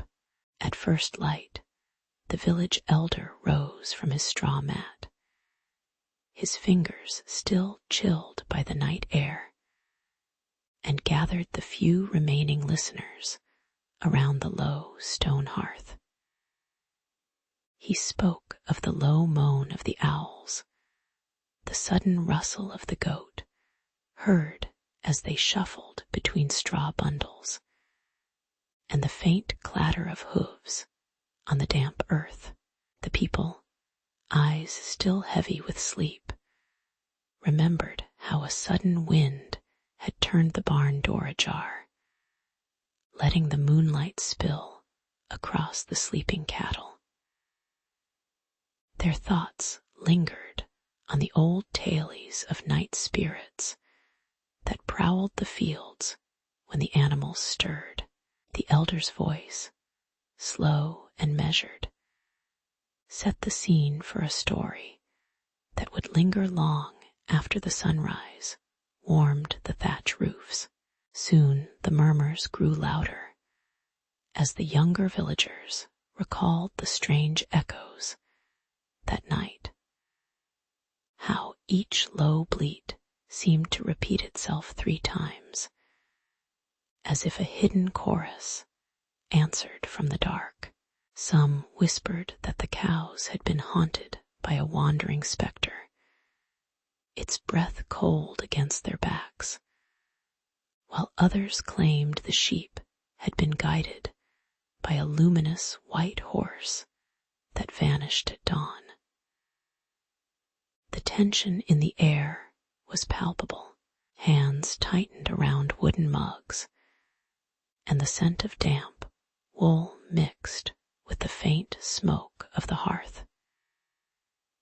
Even the cat, curled on a beam, lifted its ears at every creak, as if listening for unseen footsteps. In that moment, the ordinary sounds of the barn were amplified into omens, and the village felt the familiar weight of fear rising with the mist. The elder, with a half-smile hidden in the shadows of his woolen cloak, gently countered each tale by pointing to the open field where the wind had slipped through cracked shutters, carrying the goats' startled cries into a ripple of echo. He described how the stone walls amplified the low grunt of a sleeping ox, turning it into a reverberating hum that could be mistaken for a distant chant. By the flickering firelight, he traced the path of a stray fox that brushed past the hay, its sudden dash causing the lantern to sway and cast fleeting silhouettes on the barn doors. The irony lay in how the same nocturnal noises that frightened the villagers were simply the ordinary rhythms of animal life and weather, presented through the lens of imagination. His calm explanation, spoken in a voice as steady as the sunrise, invited the listeners to hear the night not as a realm of spirits, but as a familiar, if noisy, countryside. A quiet settled over the group as the elder finished, the crackle of the fire now the dominant sound, and the villagers felt a gentle release of the earlier tension. They exchanged glances, some still wary, but most allowing the rational description to settle like dust on the old wooden beams. The cows returned to their stalls, the goats resumed their slow chewing, and the barn settled into a steady breath that matched the rhythm of the newly brightening day. Children, who had been half awake with imagined terror, now smiled faintly, their faces softened by the warmth of the hearth. The ordinary cadence of barn life resumed, and with it a quiet acceptance that the stories of the night could coexist with the plain truth of wind and animal habit. In the years that followed, the tale of that particular night was retold at festivals, each time threaded with a mixture of superstition and the elders' measured reasoning, planting the first seeds of a more thoughtful folklore. The villagers learned to listen to the subtle clink of a cowbell as a signal of the herd's movement rather than a warning of unseen forces, and the echo of their own laughter became part of the collective memory. Though the myths endured, they were softened by the knowledge that the barn's nightly chorus was born of breath, fur, and breezes, not of hidden specters. This quiet shift illustrated how human imperfection, our love for mystery, could gradually be tempered by observation, allowing reason to grow like a sapling beside the old oak of legend. As the sun set each day, the community rested, comforted by the steady rhythm of ordinary life that had, in its own unhurried way, shaped the stories they would carry forward. In the low mist that clung to Eldermere's valley, the hamlet of Brackenford whispered with the quiet rhythm of wool-clad sheep moving across damp grass. Alfric, a wiry shepherd with calloused hands, rose before dawn to lead his flock toward the meadow that bowed beneath a thin veil of sunrise. His mother, eyes softened by age, tended the hearth, her fingers turning damp straw into soft bedding for the night. The village's modest trade relied on the wool's weight and the meat's steadiness, each bundle a token of survival in a world where scarcity lingered like cold. Even the river's slow murmur seemed to count each clop of hooves as a pulse of economic hope. Yet the valley's quiet held a sharper edge. Wolves, lean and silent, prowled the forest's edge, their amber eyes flickering in the dusk like restless lanterns. At the same time, wandering thieves from the low hills slipped through the night, their boots muffled by the loam, seeking the same bounty that fed Brackenford. The loss of even a single lamb could unsettle barter agreements and leave a family's pantry unfilled for weeks. Alfric felt the weight of each shepherd's breath tighten as the wind carried distant howls that sounded almost like warning bells. The community sensed the tension in the way the wool was folded tighter and the meat hung longer over the fire. Irony settled over the meadow as the wolves, wary of a lone hound that had chased them away weeks before, lingered just beyond the thicket, while the thieves, distracted by a sudden rain, stumbled over their own boots and abandoned a sack of stolen wool in a puddle. Alfric, watching from a low stone wall, saw the wolves pause, noses sniffing the wet cloth, then turn back toward the forest, as if the mislaid bundle offered a small mercy.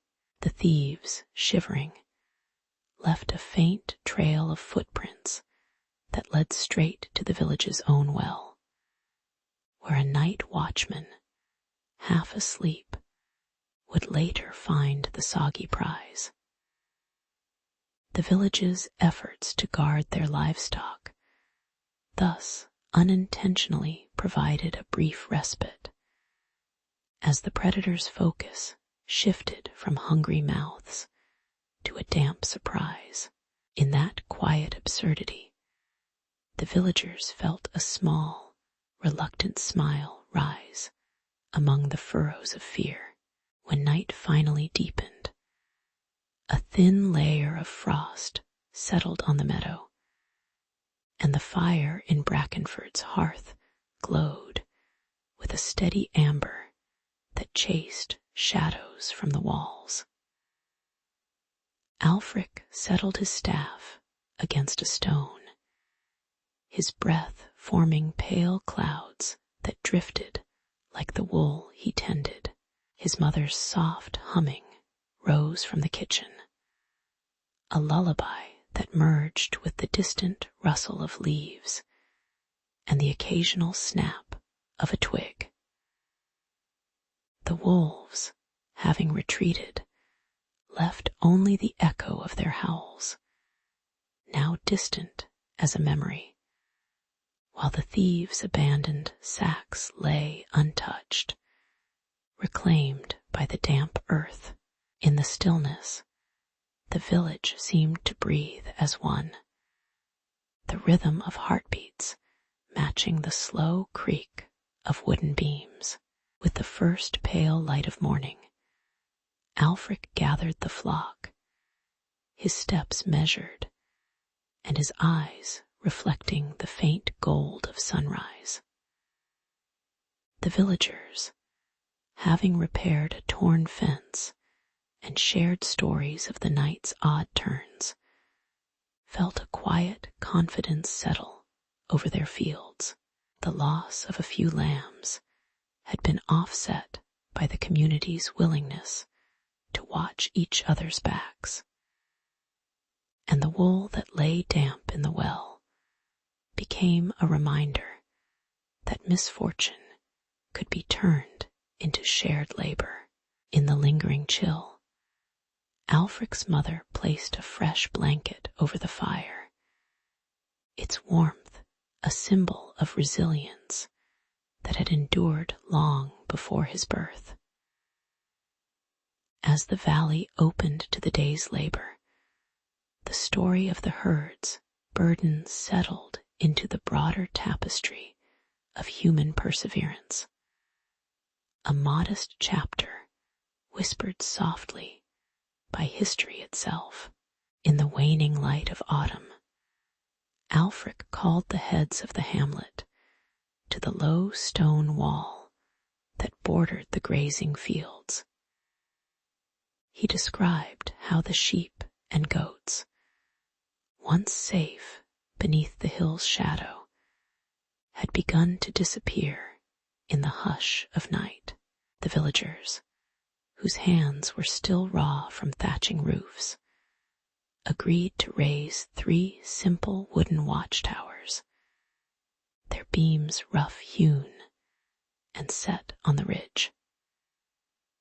Alfric assigned each tower a lantern fed by a slow burning tallow, its amber glow flickering like a hesitant promise.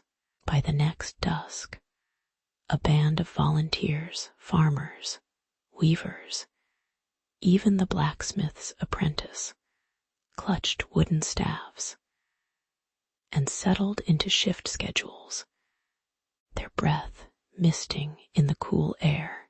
The plan felt both practical and oddly ceremonial, as if the community were rehearsing a quiet play against the darkness. The first night, the watchman heard the low crackle of twigs and the distant howl of wolves that seemed to measure the hills in syllables. From the east tower, Alfric's eldest son spotted a thin line of shadow moving faster than a deer, the telltale shuffle of men who had learned to slip between fences. The volunteers tightened their grips, the wooden staffs vibrating with a subtle, collective anxiety that rose like mist. Meanwhile, predator packs descended from the ridge, their fur brushed by wind, eyes glinting as they stalked the flocks with a patient hunger. The night grew thicker, and the lantern light swayed, casting long, wavering silhouettes that made every rustle feel like a footfall. By the time the watch called off their patrol, the field was strewn with a few torn hides and a few missing lambs, a reminder that the darkness held both human greed and animal instinct. When the villagers convened the following morning over stale bread, the discussion turned to the thieves who had slipped through the watch. Alfric listened as the blacksmith's wife whispered that the missing lambs had been taken not by distant bandits, but by hungry neighbors whose families could barely afford a single sack of grain. At the same time, the shepherds recounted how a lone wolf, wounded by a stray arrow, had limped back into the herd and been mistaken for a stray goat. The irony lay in how the same watch meant to protect the livestock had, in its diligent glow, revealed the thin line between necessity and theft. The volunteers, some of whom had been implicated, exchanged weary glances, the lantern's amber now feeling less like safety and more like a spotlight on human frailty. Yet the night's record also showed the predators, despite their fierce reputation, had retreated when the villagers raised their torches, as if the light itself was a modest deterrent. As dusk fell again, the watchmen lowered their staffs and gathered around a communal fire in the village square, the flames breathing a soft orange against the cool air. The scent of boiled cabbage and smoked pork mingled with the earthy smell of damp straw, grounding the night's tension in ordinary sustenance. Children whose sleep had been postponed nudged each other with quiet laughter, their sleepy faces illuminated by the firelight's gentle heat.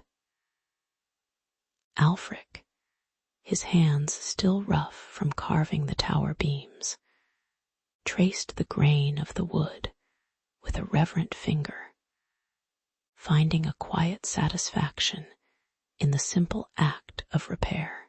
The volunteers spoke in low tones about the day's work, noting the rhythm of the watch as a steady heartbeat that matched the village's own pulse.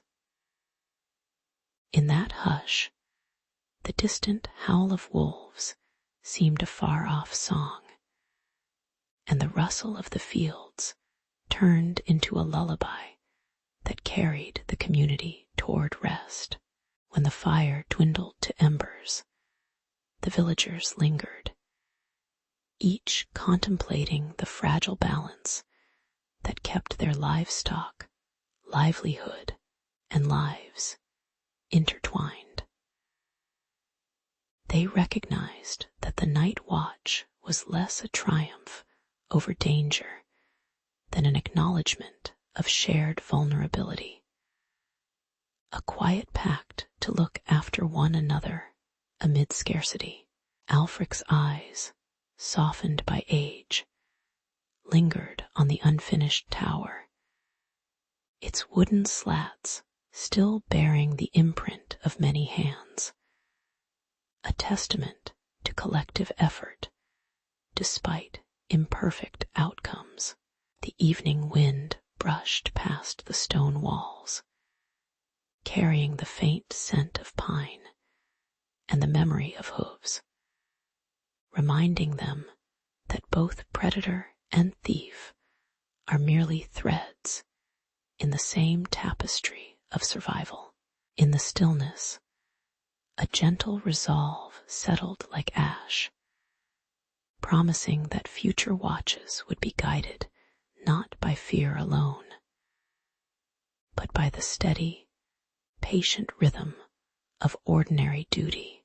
The night, finally quiet, left behind a lingering warmth that whispered of human imperfection and the quiet dignity of facing it together.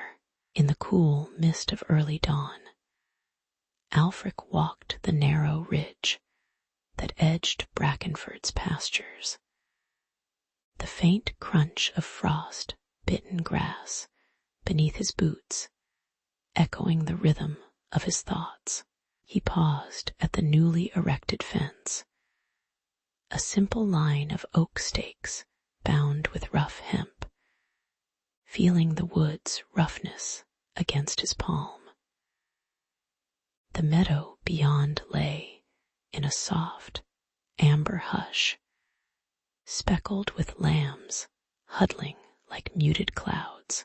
In the distance, the neighboring ridge rose, its silhouette a reminder of the clan that shared the valley's scarce bounty. Alfric inhaled the crisp air, aware that the season's thin grain made every heartbeat of the herd a quiet negotiation with survival. By midday, the wind carried the distant clatter of hurried hooves, the unmistakable stamp of a rival clan's raiding party slipping through the low fog. Their faces were hidden beneath shaggy hoods, eyes glinting with the same desperation that had driven Alfric's own forebears. As the intruders slipped past the fence, a low howl rose from the woods, where a pack of wolves, sleek and restless, lingered in the shadow of recent kills. The sudden bark of a shepherd's crook sliced through the tension, prompting Alfric to turn his gaze between the human threat and the hungry eyes of the predators. The meadow seemed to hold its breath, the grass trembling as both danger and necessity converged upon his livestock. The irony of the moment settled like a thin layer of dust on the scene. The clan that once traded wool for grain now sought the very wool they had given, while the wolves, once chased beyond the ridge, now patrolled the fence they had built to keep them out. Alfric, leaning on his staff, watched as a young raider tripped over a loose stake, his clumsy tumble sending a startled lamb into a frantic sprint across the meadow. The wolves, momentarily distracted by the sudden movement, lunged toward the fleeing animal, only to be rebuffed by the shepherd's steady hand and the lowing of his own cattle. The rival clan's leader, a broad-shouldered figure, raised a silent hand in acknowledgement of the futility of the chaos, his own sword slipping unnoticed into the soft earth. In the quiet that followed, the sounds of hooves, breath, and rustling reeds blended into a muted chorus of ordinary conflict. As the sun slid lower, casting a warm amber over the ridge, the raiders retreated, their silhouettes fading into the evening mist, leaving behind only the faint imprint of their passage on the soil. The wolves, satisfied with the brief taste of disruption, melted back into the forest, their silhouettes dissolving among the twisted trunks. Alfric walked the perimeter once more, his fingers brushing the rough hemp, feeling the gentle sway of the fence in the cooling breeze. The lambs regrouped, their wool brushed against one another in soft, contented murmurs, while the shepherd's dog settled at his feet, sighing in a slow, steady rhythm. The meadow, now quiet, seemed to exhale, the grass settling into its nightly hush. Later, beneath a sky painted with the soft blush of twilight, Alfric sat on a weathered stone, his breath forming faint circles in the cooling air as he reflected on the day's tangled encounters. He thought of the fragile balance that bound man, beast, and the land, a balance maintained not by grand heroics, but by the patient turning of simple wheels and the quiet resolve to guard what was necessary. The distant ridge, now a dark outline, held the faint echo of the rival clan's departure, a reminder that scarcity could turn neighbors into fleeting shadows. Yet the meadow, alive with the gentle rustle of contented livestock, testified to a modest triumph of stewardship over desperation. With a soft sigh, Alfric let the evening settle around him, the world humming low and steady, as if history itself were simply breathing, waiting for the next modest chapter. As the sun slipped behind the low timber ridge, the low hum of the pasture settled into a soft, expectant hush. Alfric tightened the leather straps of his watchman's cloak, while the shepherds coaxed reluctant lambs with gentle shuffling of hooves. The air carried the faint scent of damp earth and the distant crackle of a hearth fire, reminding everyone of the day's labor. Light from the lone hearth window fell in amber strips across the stone walls, tracing the outlines of wooden stools and wicker baskets. In that quiet, each villager felt the weight of protecting the herd, a responsibility as ordinary as sunrise, and as vital as the grain they milled. When the crimson moon rose, its thin edge painted the thatch roofs with a thin, uneasy glow, and a faint rustle of armor could be heard beyond the hedgerow. Shadows gathered as raiders, their boots thudding against the frost-slicked ground, approached with low, disciplined breaths.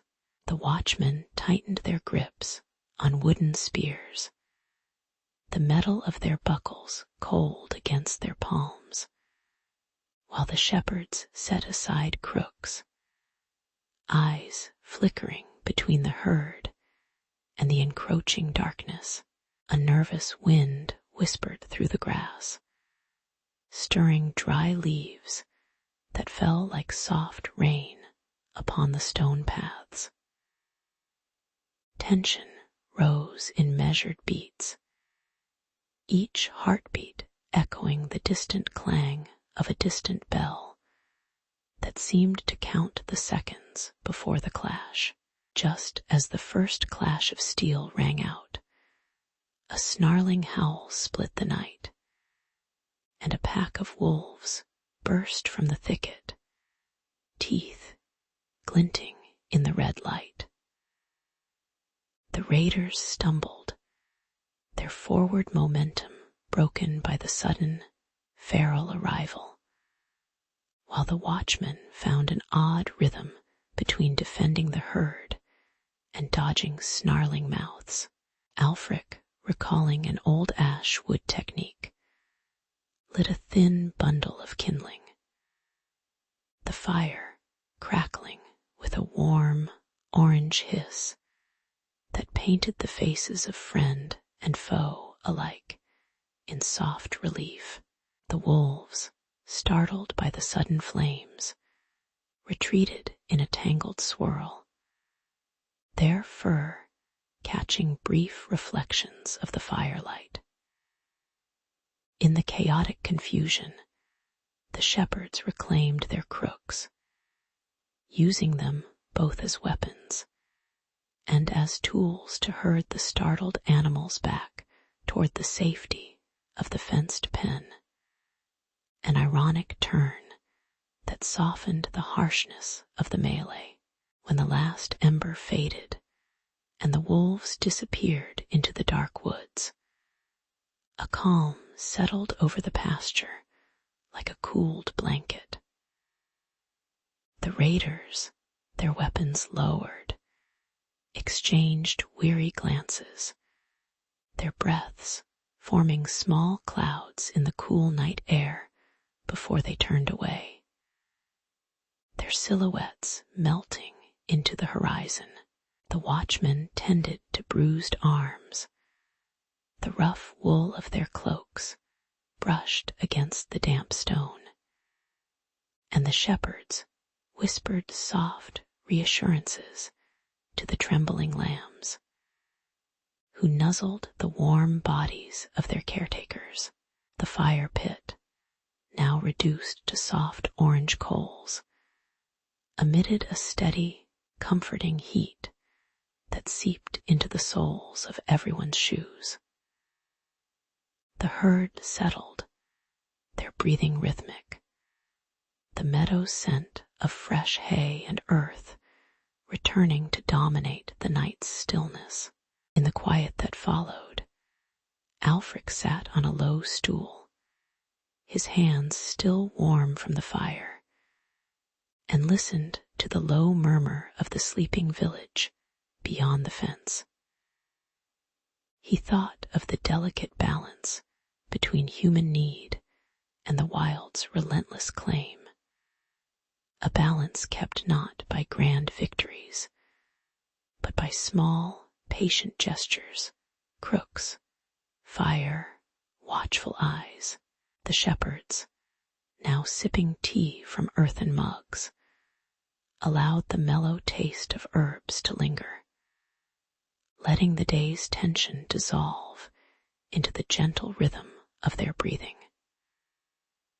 The red moon, now waning, cast a soft, muted light that softened the edges of stone and wood, as if the world itself were sighing in relief.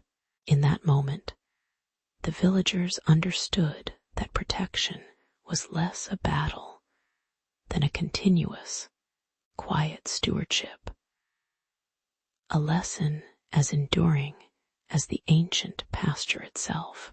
When the last rusted banner of the raiders fell, the mist over Brackenford's hills lifted like a sigh, revealing the quiet tracks of wolves that had slipped away into the pine. The shepherds, still wiping the dew from their woolen cloaks, gathered the scattered flocks onto the lower meadows, feeling the cool grass brush their calves. The village square filled with the low murmur of tired hands arranging stone markers that defined new grazing boundaries. Children chased sparrows between the stalls, their laughter echoing against the stone walls that had once sheltered fear. In the fading amber light, the elders whispered of a needed watch, their voices steady as the river that ran past the pastures. Thus began the slow arrangement of a permanent guard rotation, a practical response to the thin line between abundance and loss. Night settled over the valley with a thin veil of chill, and the first watchmen slipped from their huts, the crack of wooden doors a soft punctuation in the darkness. Their lanterns cast trembling circles on the fence, where the wind whispered through the straw, nudging the heads of sleeping goats. Each shift passed the watch like a quiet relay, the scent of peat's smoke mingling with the earthy breath of the pasture. When a distant howl rose briefly, the men tightened their grips on spears, their breath fogging in the cold as they scanned the low hills. Yet the wolves had gone, and the only rustle that night belonged to a stray rabbit, its quick feet a reminder that danger sometimes arrives as a whisper rather than a roar. The tension lingered, not in fear of predators, but in the precise rhythm required to keep theft at bay. A subtle anxiety that settled like dust on the stone. At the midsummer feast, the villagers raised mugs of weak ale while discussing the new guard schedule with a half smile, noting how the night shift now started at the hour the hearth fire dims. An old herdsman joked that the wolves had fled because the shepherds had finally learned to wash their wool in river water scented with wild mint, a scent the predators found disagreeable. The irony lingered in the way the community, once divided by petty disputes over grazing rights, now shared a common laugh about the very act that secured their livestock. Children mimicked the guards, pacing back and forth with wooden sticks, their footsteps echoing the measured cadence of the watches. The council agreed to rotate the duty every 3 nights, ensuring no family bore the weight alone, a compromise that felt both practical and oddly ceremonial.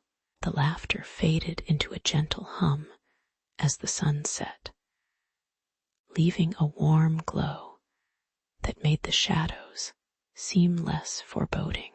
The season unfolded in a steady swell of green, the fields yielding grain that brushed the fingertips of the harvesters with a soft, golden haze. Grazing rights, now etched into the communal ledger, allowed the younger flocks to wander farther without trespassing, their hooves stirring the earth in a rhythm as familiar as the heartbeat of the valley. The guard rotation settled into a calm routine. Men and women took turns by the fence, the clink of their metal cups and the rustle of hay forming a lullaby for the sleeping animals. Even the wind seemed to pause, carrying the faint scent of fresh bread from the bakery across the meadow, a reminder of shared sustenance. Night after night, the lanterns glowed like quiet sentinels, their light steady as the stars that watched over the valley. In this measured peace, the villagers found a quiet pride in the fact that their own vigilance had replaced the need for external protection. When the last sheaf was stored and the final horn sounded the close of the harvest, the people of Brackenford lingered in the cool evening, feeling the weight of the year settle like ash on the hearth floor.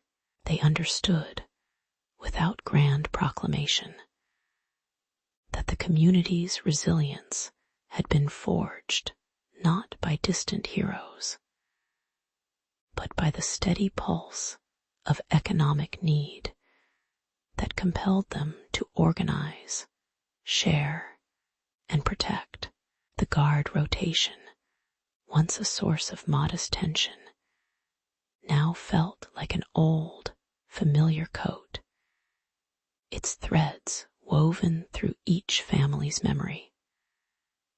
Looking across the pasture, the shepherds saw the flock moving as one, their coats shimmering in the dying light, a living testament to a season where fear was quietly outgrown. The valley, still humming with the low murmur of insects and the distant flow of water, held a quiet gratitude for the simple order that had been achieved. In that soft twilight, the villagers rested, aware that the calm they enjoyed was as much a product of their imperfections as of their collective resolve. Brother Tomas rode through misty valleys until the stone arches of St. Aldrich rose like a quiet breath against the sunset. The air in the cloister felt cool, scented with herb drying on lintels, and the faint soot of a hearth that had long since cooled. He was led past a narrow corridor where candles flickered, their flames painting slow shadows on the worn flagstones. The monks' robes rustled softly as they moved, each step measured like a slow tide retreating from a shore. Tomas settled in a small cell, listening to the distant chant of the choir that seemed to fold the evening into a gentle hum.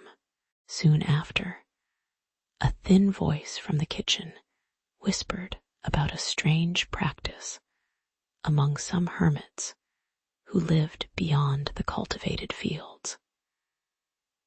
Rumors spoke of peasants claiming that certain recluses would lie beside oxen or goats, seeking a communion with the beasts, as if the animals themselves were vessels of divine presence.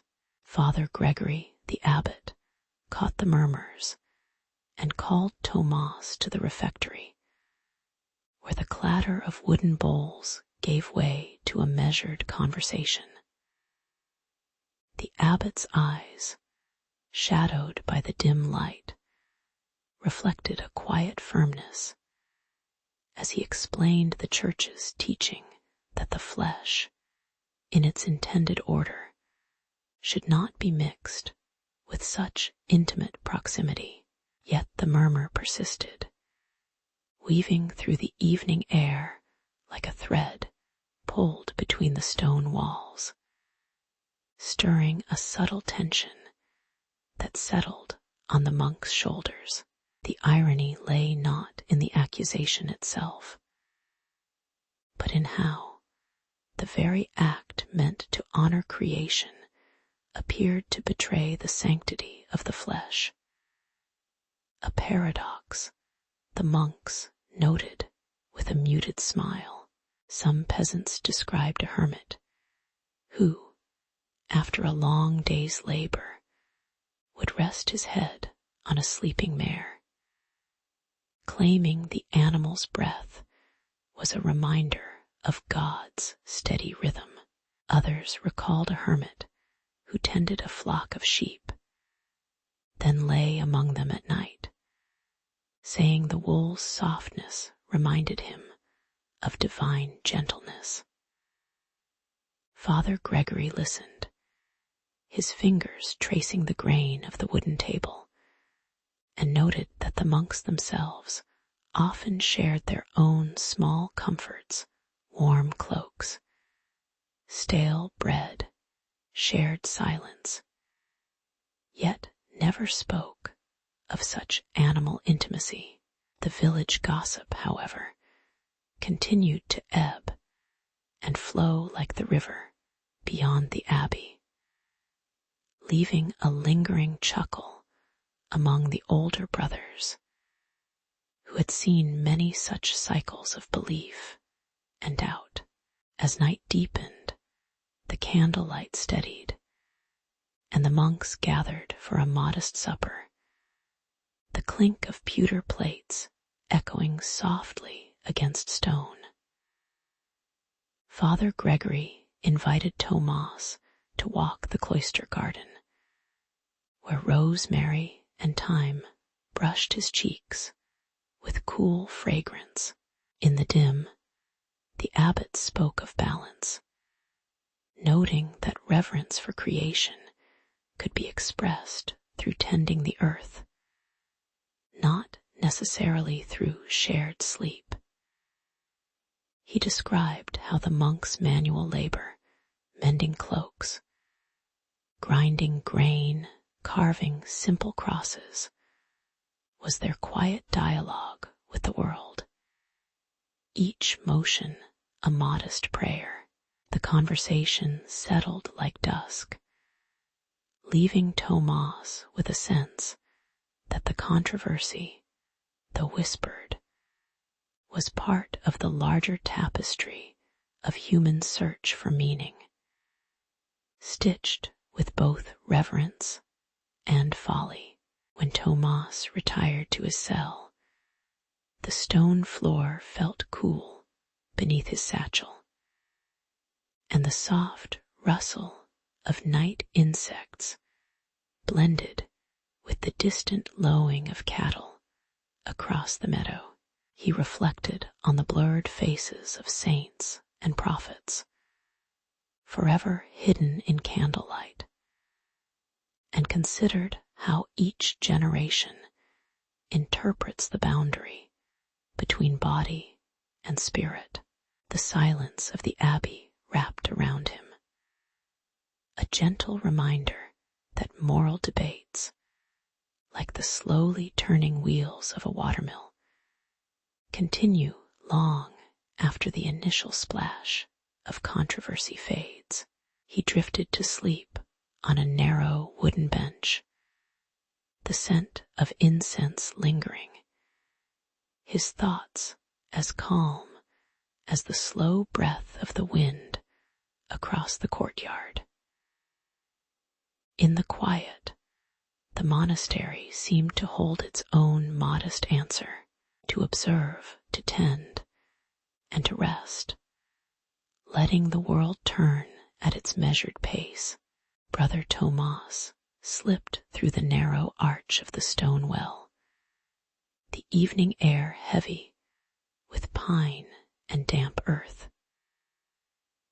In the village square, lanterns flickered like quiet fireflies, casting amber pools on cobblestones still warm from the day's market. A low murmur rose as a few cloaked figures gathered, their hoods turning the faces of the monks into shadows. The scent of rye bread and smoke from a distant hearth drifted over the crowd, mingling with the faint smell of leather from a nearby stable. Tomas took a seat on a cracked bench, his fingers brushing the worn wood, and listened as the night settled like a soft blanket over the town. The scene felt ordinary, yet an undercurrent of secret purpose tinged the air. Brother Anselm stepped forward, his voice a measured ripple that cut through the rustle of moths perched on the lamp posts. He spoke of a biblical harmony, recalling the shepherd who lay beside his flock, and suggested that the practice in question might echo a forgotten communion with creation. Across the square, Father Bernard lifted a leather-bound codex, its pages rustling like dry leaves, and cited canon law that condemned any bestial intimacy as a corruption of the soul. The crowd's breath seemed to hold, the night temperature dropping just enough to make the stone benches feel chilled beneath their elbows. Tomas felt the tension rise like a slow tide. Each argument, a stone dropped into the quiet pond of the gathering, the clack of horse, hooves distant on the road, added a rhythmic reminder of the world beyond their debate. A child, unnoticed until now, began to hum a simple tune about shepherds and lambs, the melody drifting like a lazy cloud across the square. The irony of such a tender song, echoing while learned men volleyed theological citations, softened the edge of the argument without anyone acknowledging it.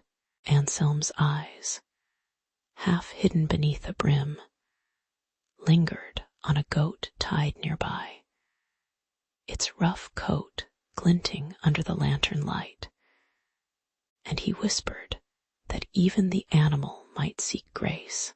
Bernard, his brow furrowed, tapped the codex, yet a faint smile cracked his solemn mask, as if the very act of debating such an odd topic was itself a quiet comedy. The crowd's murmurs settled into a low chuckle, the sound warm as stew simmering in a pot, reminding everyone that human discourse often carries a gentle absurdity. When the arguments fell silent, the square breathed out a sigh, and the distant church bell told a single, low note that resonated with the stone walls. The lantern's glow steadied, casting long, soft shadows that stretched across the cobbles like calm reeds in a slow river. Tomas felt his heartbeat align with the subtle creak of a wooden door opening somewhere nearby, the sound steady and reassuring.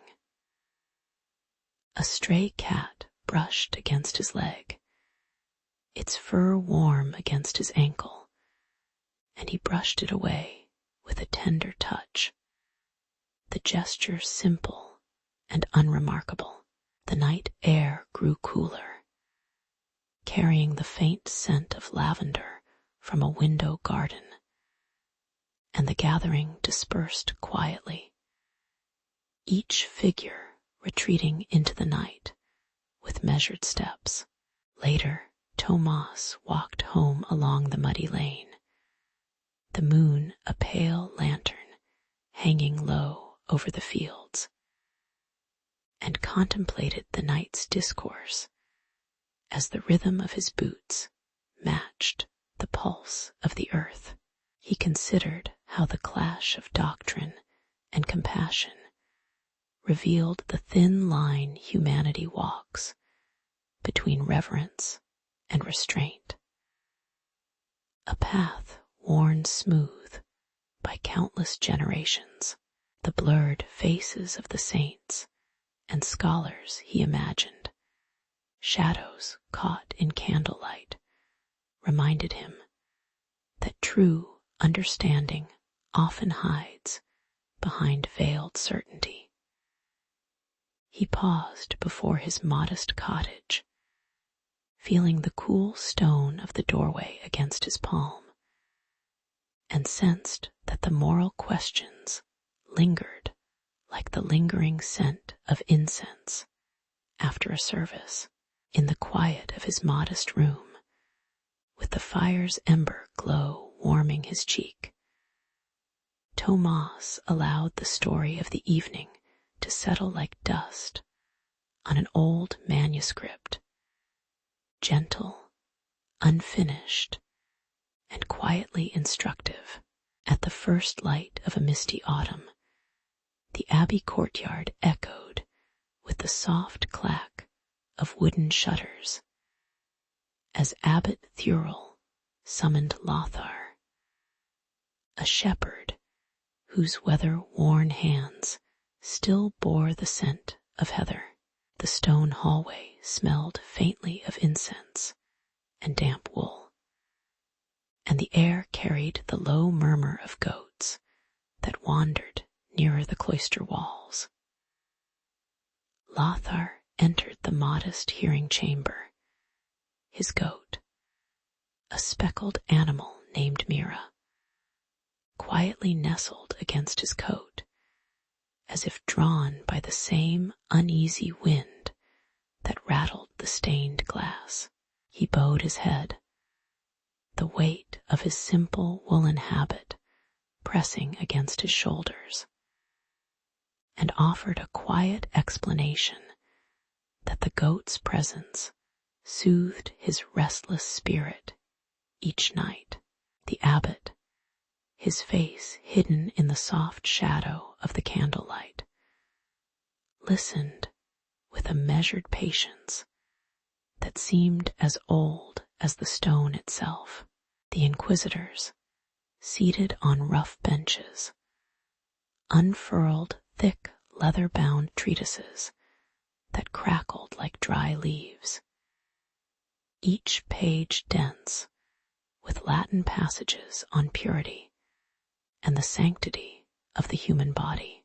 Their fingers traced the inked margins, while the low hum of the choir's distant chant drifted through the narrow windows, creating a rhythm that made the candle flames flicker in time. As they quoted the theologians, the cold stone floor seemed to absorb their words, and a faint draught carried the smell of stale parchment into Lothar's nostrils. The tension rose like a thin fog, pressing against the window panes, as the judges questioned whether the intimacy with an animal could be deemed a violation of divine order. Yet Lothar's voice, though wavering, remained steady, describing the goat's warm breath against his cheek as the only thing that steadied his trembling thoughts in the dark. When Lothar's wife, Ingrid, stepped forward, the room softened. Her hands, rough from years of spinning, clutched a simple wooden cross that reflected the candle's glow. She testified that her husband prayed each night, his whispering prayers mingling with the goat's soft bleating, a sound she described as a lullaby that kept the household from despair. A bishop, his robes brushing the stone floor, entered the chamber and warned that any deviation from the strict doctrine could bring excommunication. His words echoing off the arches like a distant bell. The irony lay in the gentle cadence of Ingrid's narrative, contrasted with the bishop's stern proclamation, each voice painting the same scene with different shades of reverence.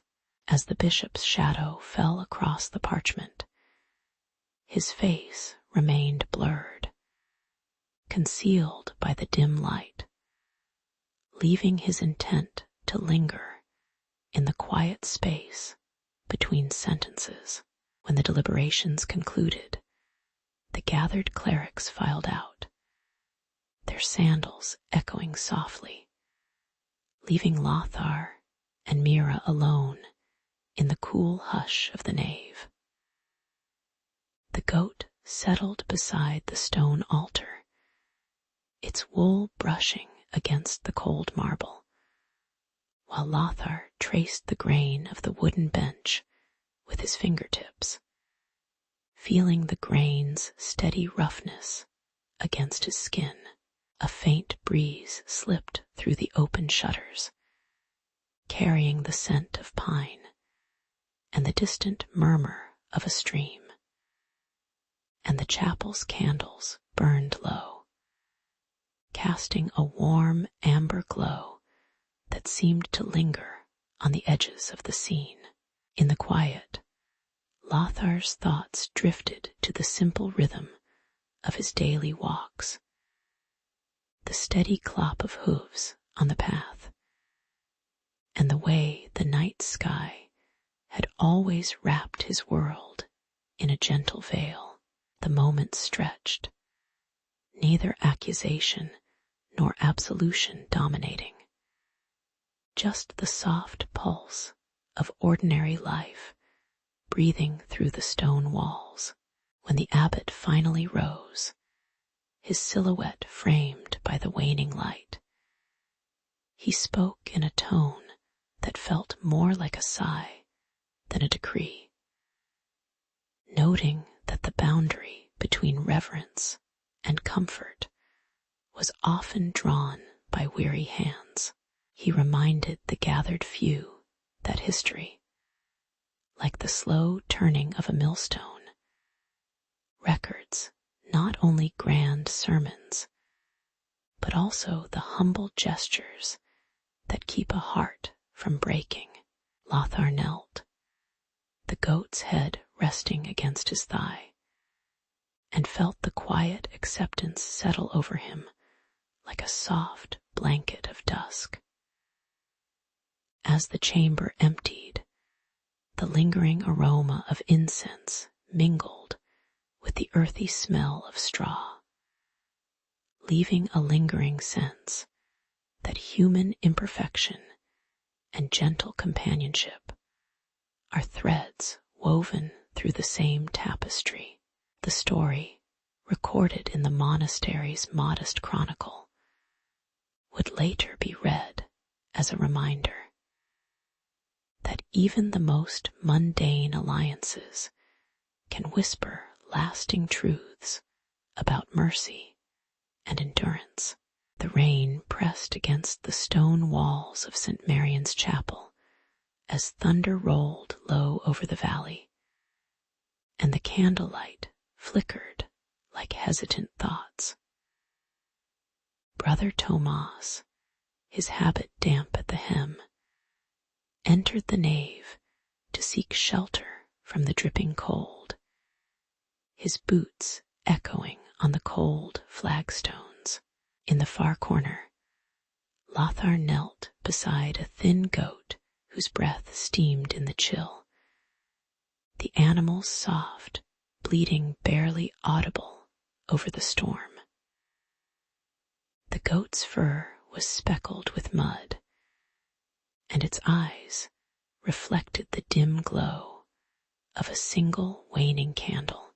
Tomas paused, the scent of wet wool mingling with incense, and felt a strange weight settle over his shoulders, as if the chapel itself were holding its breath.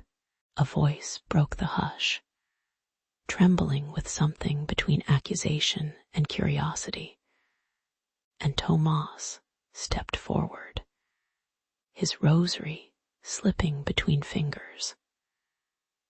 He spoke of the council's decrees, citing the Trent canons that warned against the mingling of flesh and sanctified space, his words measured and cool despite the crackling atmosphere. Lothar answered with a quiet firmness, pointing to the Psalms that praised all creatures of the earth. his hand resting on the goat's flank, as if drawing comfort from its warm body. The thunder grew louder, each boom resonating like a hammer on a cathedral door, while the rain drummed a steady rhythm against the roof. Between them, the air seemed charged, yet each syllable fell like a leaf landing softly on the stone floor. In the middle of their exchange, a subtle irony rose like steam from the goat's wool. The very creature that symbolized innocence was the centerpiece of a dispute over sacred law. Lothar quoted verses describing fields of grass and rivers where beasts roam freely. His voice, barely above the whisper of wind seeping through the cracks.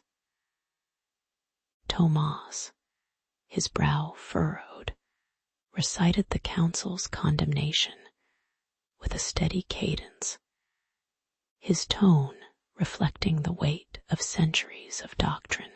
The storm outside mirrored their inner turbulence, flashing light that briefly illuminated the blurred faces of saints painted on the altar, their eyes hidden in shadow. Yet the goat continued to breathe, its steady heartbeat a quiet metronome that seemed to smooth the jagged edges of their argument. When the thunder softened, Lothar lowered his head, his hands trembling as he brushed a cold droplet from the goat's back, and whispered a plea for mercy, not for himself, but for the creature that lay beside him. Tomas felt a sudden coolness run through his chest, a questioning of the certainty he had carried for years. As the candle flame swayed and cast wavering shadows on the stone, he lowered his rosary, the beads clinking softly, and for a moment the chapel seemed to exhale, the storm's fury receding into a gentle patter. The silence that followed was not empty, but filled with the subtle rustle of wet robes and the faint rustle of goats' wool against the stone.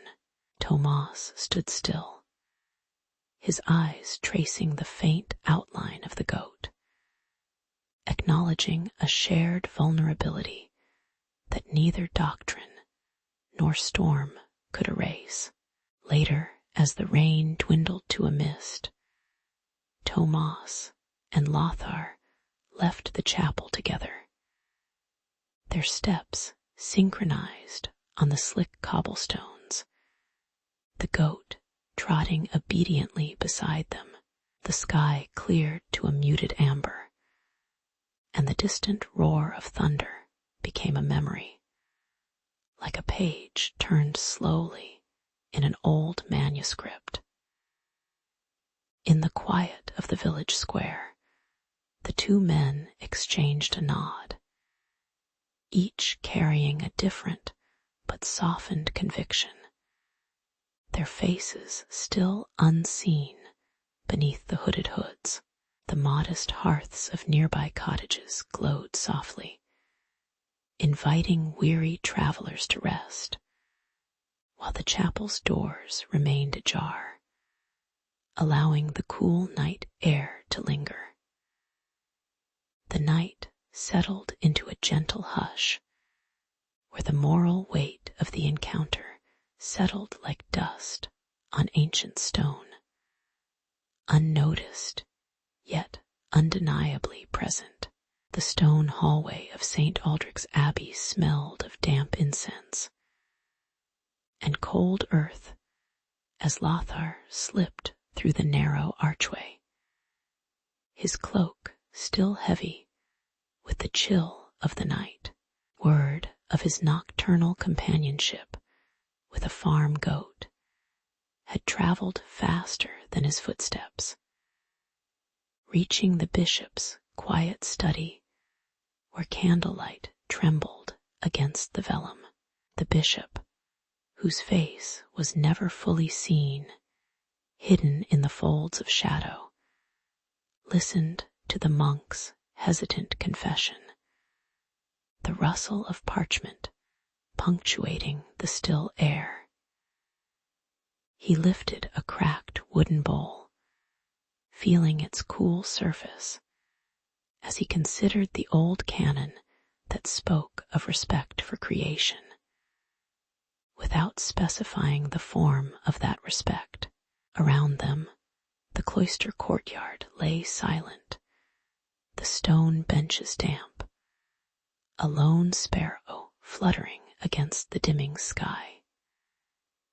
In that measured stillness, the first judgment began to take shape, not as punishment, but as a careful turning of a page in a long, worn manuscript.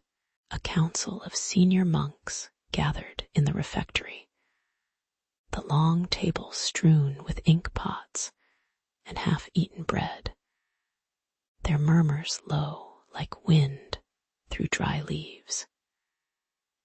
Each voice added a layer of concern, the moral of chastity, the practical fear of scandal, and the quiet empathy for a man whose affection seemed rooted in a yearning for comfort.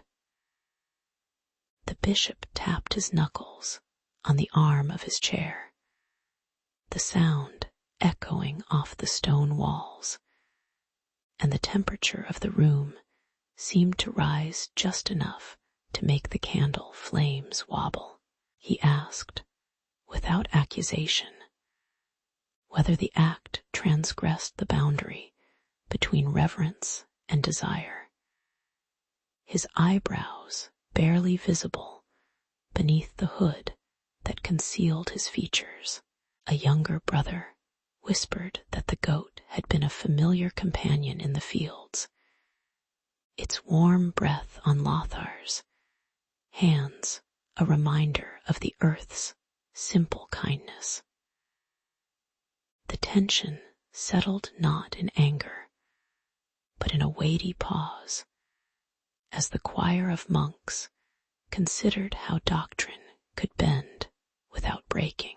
When the final verdict was written, the parchment bore a treatise titled On Symbolic Reverence*.